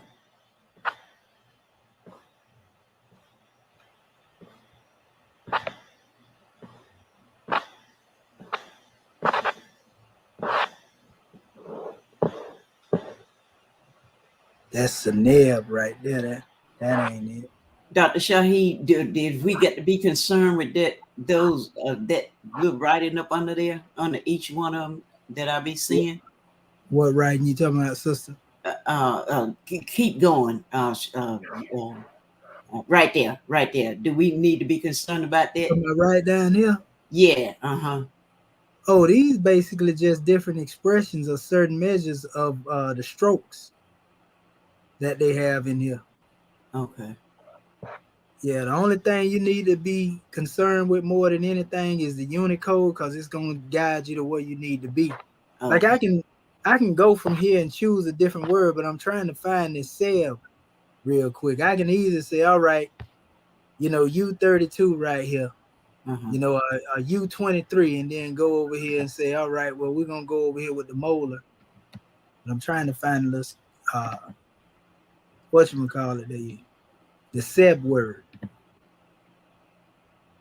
that's what I'm saying. The more we work with these things, we're gonna be able to navigate through here and find them without having to move to this extent. See right here, like I was able to go right there. You see the M and R and the AB right here. Okay, so when I go back over here, I already know, because I just seen it before I got here, what's being expressed there. See, there we go right there. See the U23 and see the indicator right there. Let me blow it up a little bit. Yeah. Okay. Look at off. You see it right there?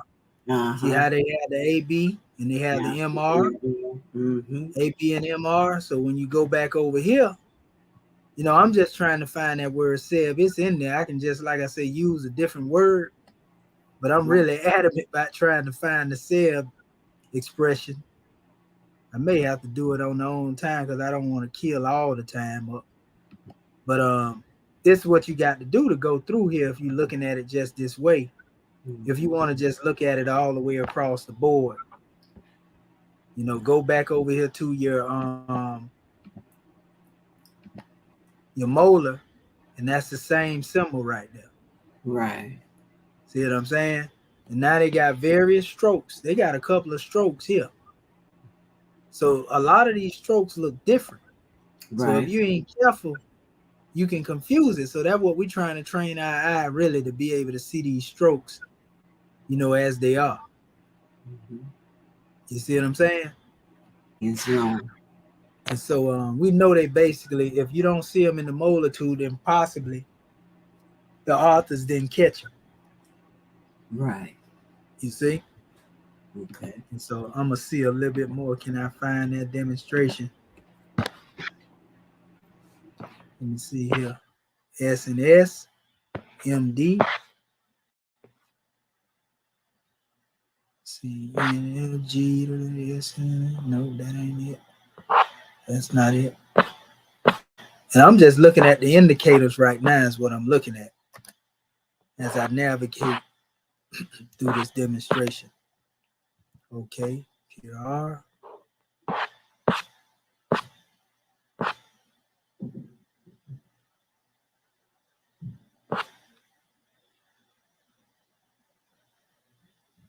I see this expression, but it's definitely ain't it. It's got a close expression to it with that particular symbol out front, but that's not the SEB. Maybe it's down here somewhere. And I remember us looking at it on one of the previous time we was here. That's why I know it's in here. Okay. Not there. Okay, we seen the soot.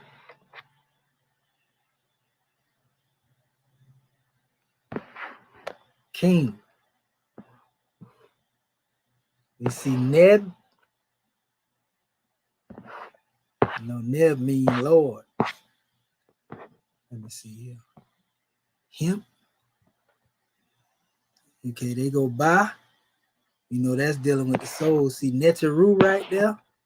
Sin. Okay.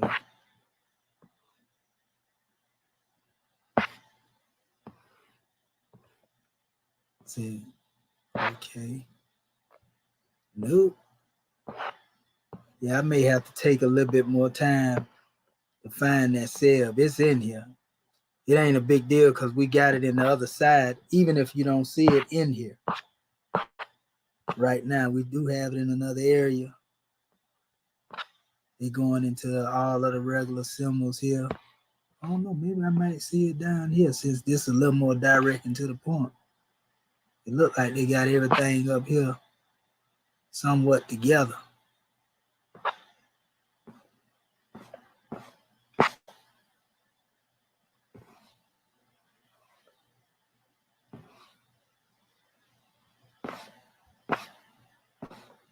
So that's definitely going through the sign list. We can see that. Definitely know we ain't talking about Sobek. I say, uh-oh, I see it. We ain't talking about Sobek. Okay.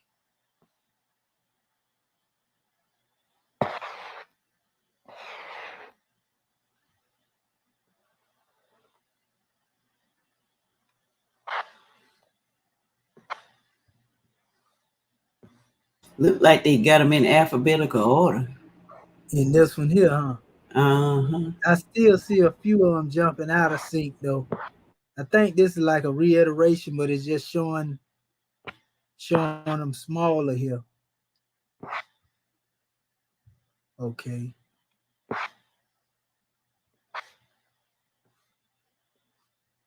Well, yeah, Seb. Come out wherever you are.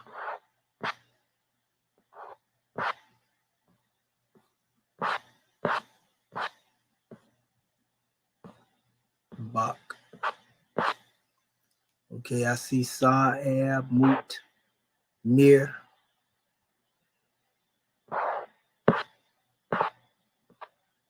If I was looking for Mir, I probably wouldn't be able to find it. Everything else jumping out at me, though.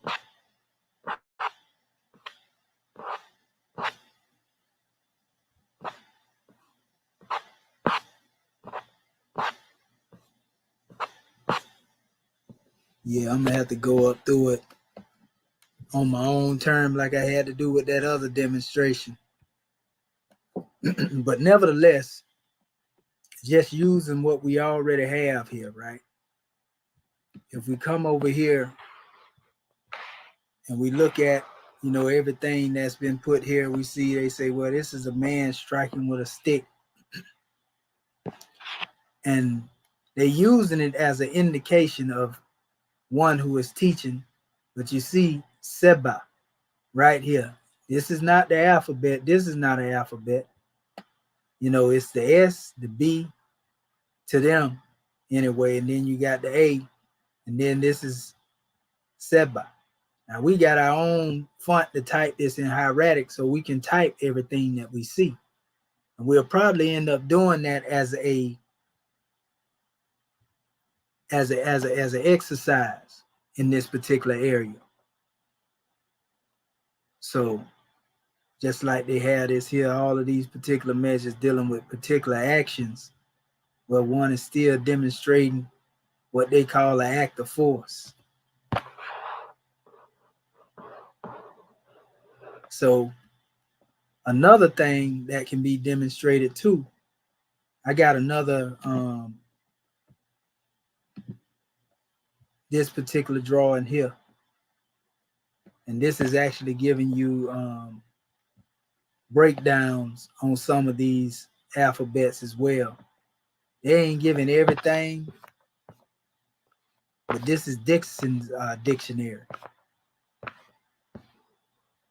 They give you certain expressions of them,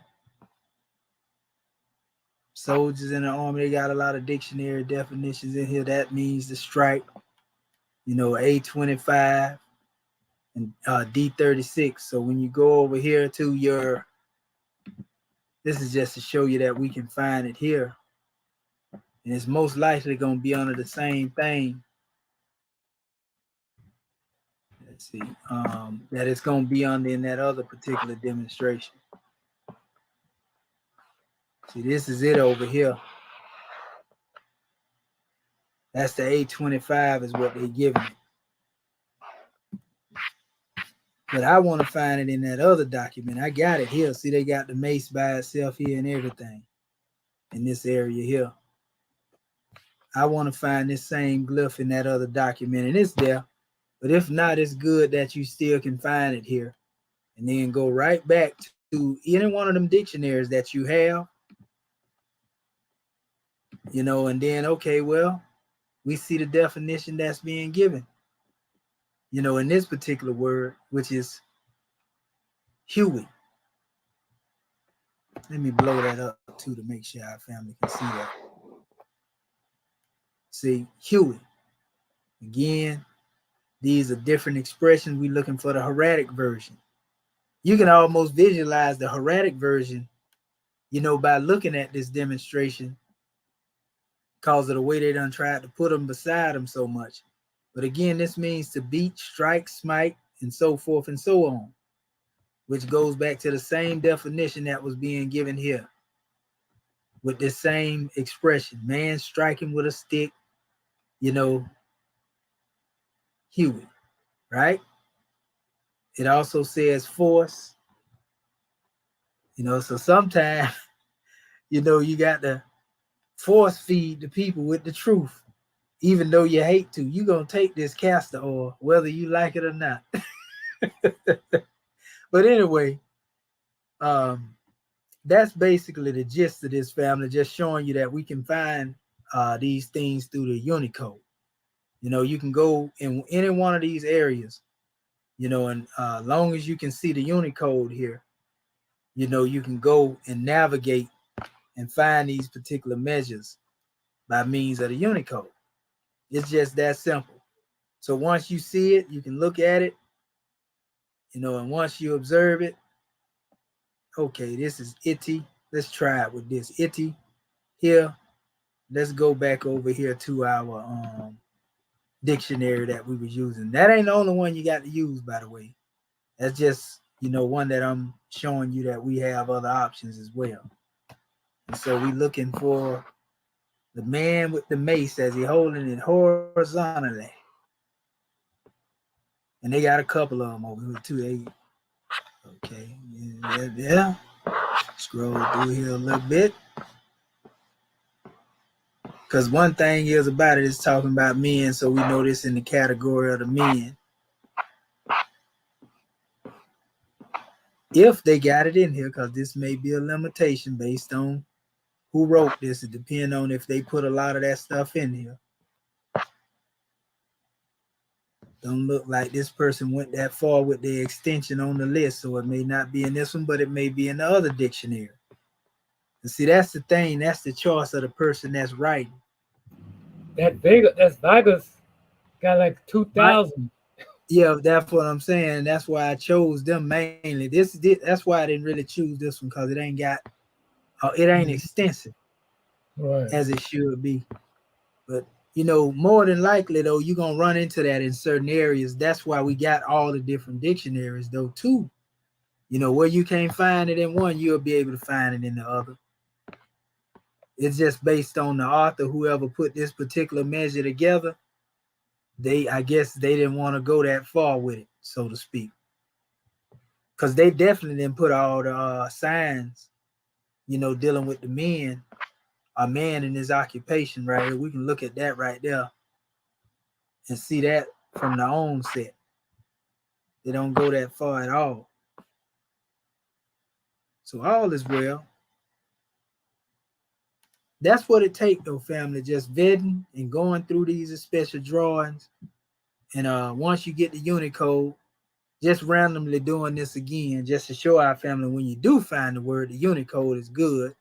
let's just do this. This is random right here. Nobleman, wealthyman. This is A50 and S29. Okay, and then A1. So we already know the S29 is letter S. And you got the A50 and the A1. Okay, so it would actually, being that they like to say it's read from this particular way, so the A50 will be what will show up as this drawing here with the one sitting down in the chair. Let me go up here and pull it up in our molar tool. Type in the A50. Let's see. Okay. See what I'm talking about? See them sitting? Okay, so yeah. It's like I say, whatever you can find that got the Unicode on it, most likely just testing the theory, we done seen that we're gonna find it here in this molar tool. And the good thing about this tool is that when you do find it, it always got the transliteration here. You know, you can even click on the transliteration, but it don't really take you nowhere. It should have had it where it actually take you to the definitions as you go into. I wonder, can you edit in this demonstration? That'll be good if we can edit and put it in there ourselves. But yeah, so what it does do though, it will attach you to other words if they have a different expression here, but most of these are being expressed the same way. And that's actually Shepsu. That's what that is. Remember, this is S and H right here. That's Shepsu. They saying Shepsi here. That's the Grand National Secretary of State. Islamism without the schism.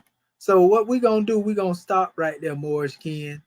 Like I say, you already see, y'all know how to do it, but we're going to put the assignment out there, you know, where we can actually go in there and get a grand to draw it. And we'll bring these measures forth as we go. And once we get familiar with these symbols, like I said, they're going to come up because we don't want to be confusing these determinatives with alphabets.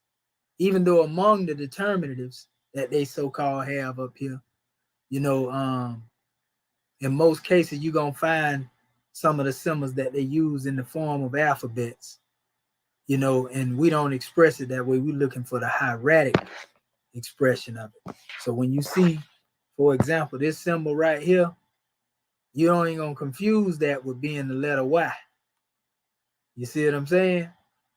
We know the letter Y looks similar to this, but that's not the letter Y. What makes it different from the letter Y? Even though you would see two of the Y's together, they will mostly be separated. You see what I'm saying? That look like what they would call a reed leaf or something. You know, so we don't want to confuse this with the letter Y because we know it actually represents, you know, this trilateral expression, SHPS. So this is like the actual expression, Shepsu, right here. You see? This is another expression of Shepsu, just wrote during different time periods. See what I'm saying? So we got to be able to train the eye. And trust me, as we go along, it's going to get better and better as we continue to move forth. And a lot of times, the difference in the writing will be based upon the era and time in which one was demonstrated. So it ain't that one was changing up per se, it's just the style of the writer. That's how one chose to write. You know what I mean? So Islam. So at this time, we're going to open up the floor and see if our family have some questions or statements, calling on our Grand National Secretary of the State,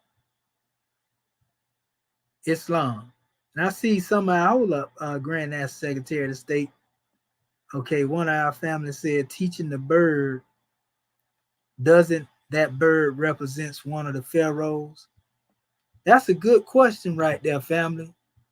You know, because in essence, to be honest with you, you know, when you deal with the metaphysics of it, the bird or the hawk is symbolic to the spirit. So every pharaoh really represented the God spirit. You see what I'm saying? They definitely represented the God spirit. That actually represent what's in you. You see what I'm saying? And that's why you see a depiction of the Ka and the Ba in a particular way. But you know, that special Ba is often depicted by representing the bird, Brother Emerson. Gratitude for that question. But yeah, it take a little patience to go through that demonstration, family. You know, and so, like I say, some of the things too may not be in a particular area, but with all we got, we'll always find what's necessary, you know, in order to basically find what it is that we're trying to bring forth in our transliteration without doubt or contradiction. That's just the fact of a Humpty Dumpty sat on the wall, had a great fall, but we're going to put this demonstration together. You know, we know all the king's horses and all the king men couldn't put them back together again, but we doing a good job right now. Like I say, we barking on a journey that nobody ever did. Islam. Okay, so Grand National Secretary of the State, Islamism. Islam and gratitude. Having already risen, giving praise and honor we're due, and gratitude, Dr. Shaheed, for going over and comparing the various dictionaries. That makes it brings about more clarity. And I don't have any questions at this time because I want to do more study dealing with the self and take this a special class in.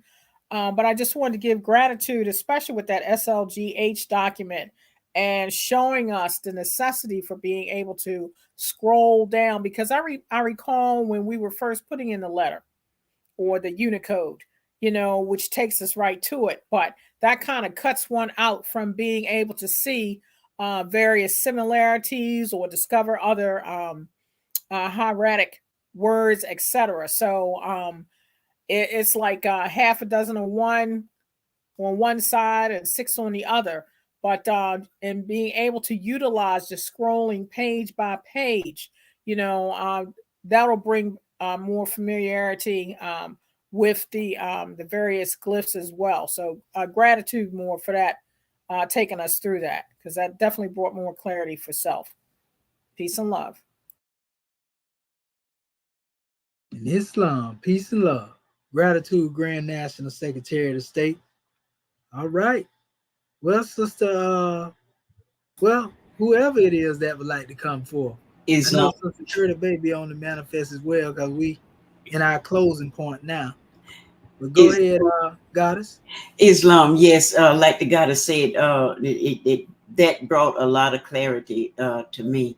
That helped a lot. In the way you showed me how to look at the go to the Unicode, which I'm already familiar with, but how you just walked me through it, and I definitely will be going back and looking at it and listening to it again, and looking forward to this homework. I may have some more questions. But once you sit that homework out there, I'll be like, wait a minute now, what does he want us to do? But I may have some more questions. But right now, gratitude, God, man, you covered everything that I had little questions about that, and I wanted some little more clarity on, and wanted you to kind of go over. So you cleared that up for me. Gratitude, peace and love. Gratitude, Islamism. Nah, it ain't gonna be real extensive. We just, like I say, trying to get more familiar with these other signs that'll be in between here and there, some of these documents that we're gonna be dealing with. You know what I mean? So other than that, it's just being able to identify certain drawings like we did with the other measure, because we already got that part covered. The other portion of it, being able to demonstrate the transliteration from different words and so forth and so on. And we just want to be able to identify the words, you know, as we go through the different papyri, because these are the things that you're going to see popping up. Praise be to Allah for the fact that we got all of these demonstrations up here, and you can really look into them, and you got many expressions of them.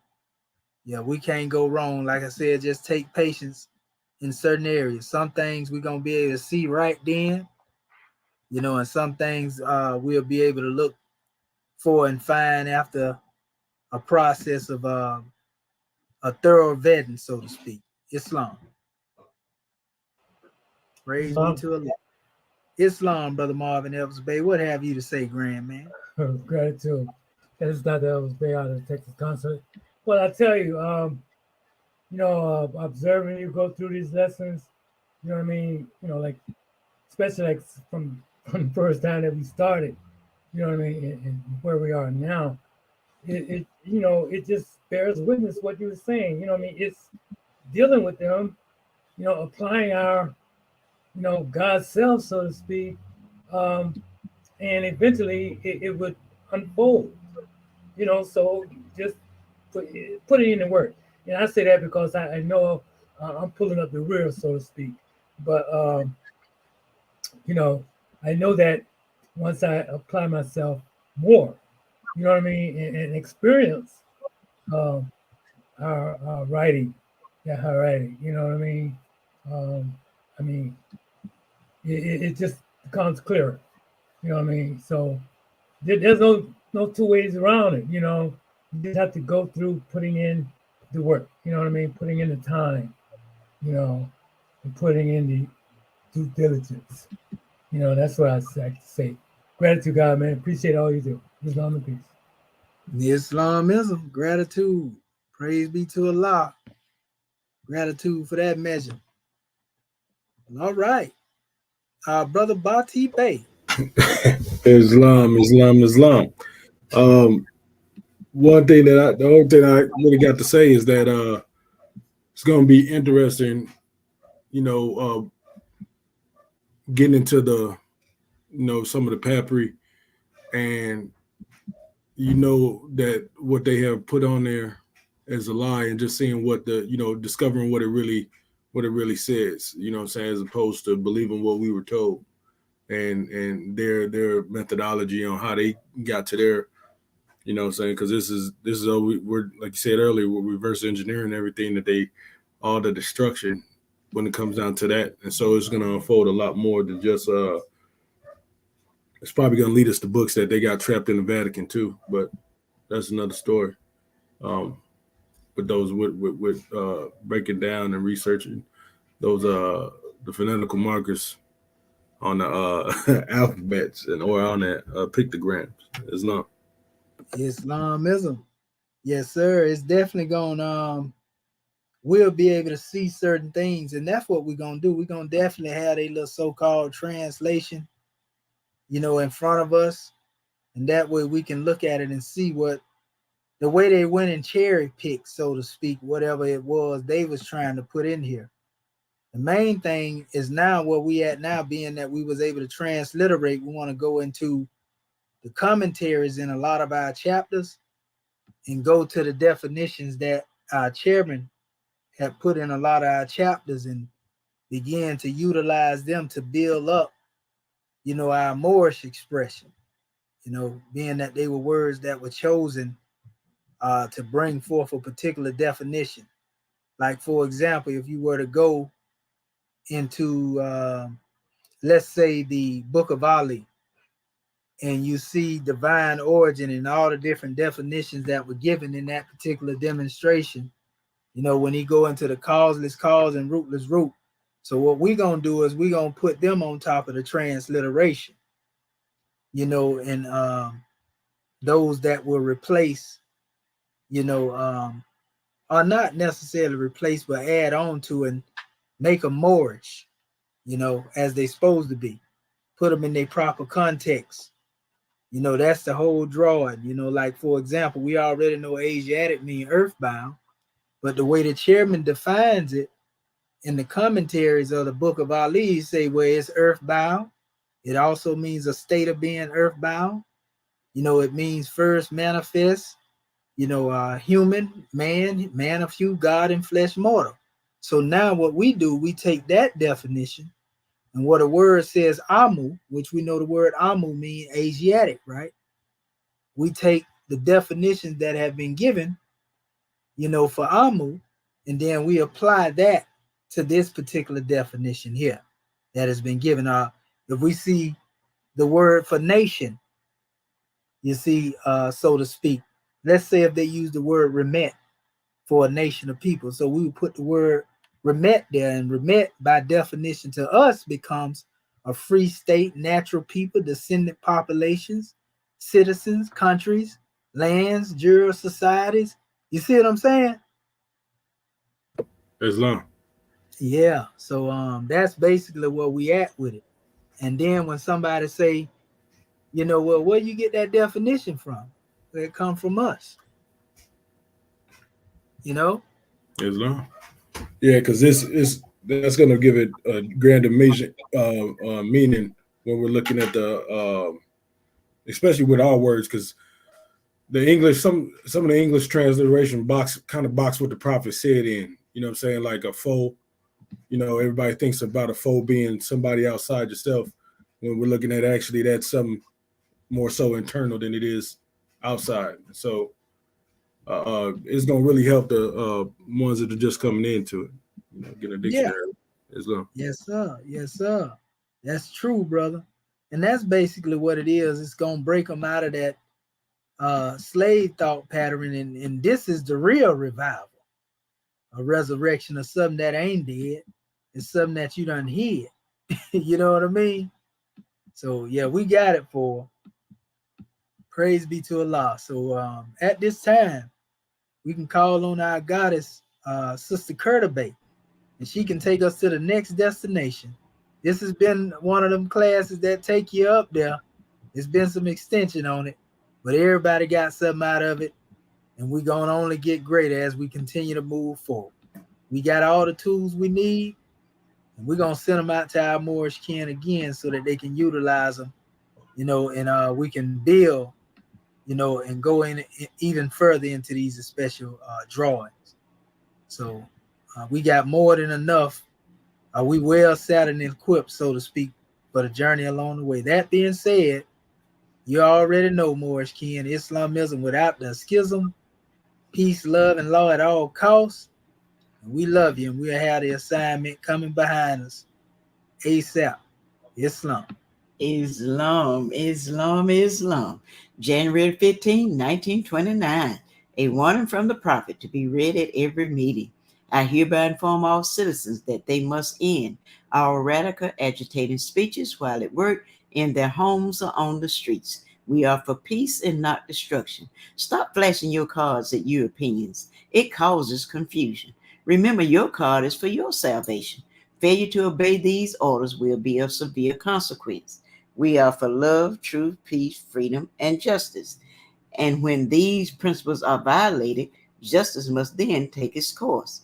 Any citizen or group of citizens who hold malicious feelings toward the government or the prophet or violate the divine covenant of the Moorish movement will receive their reward from Allah for their unjust deeds. All true Moors will and must obey the law as laid down to them by their prophet. If they lose confidence in their prophet, they should turn in their card and button, cease wearing their turban and fez, and return to the state where I, the prophet, found you.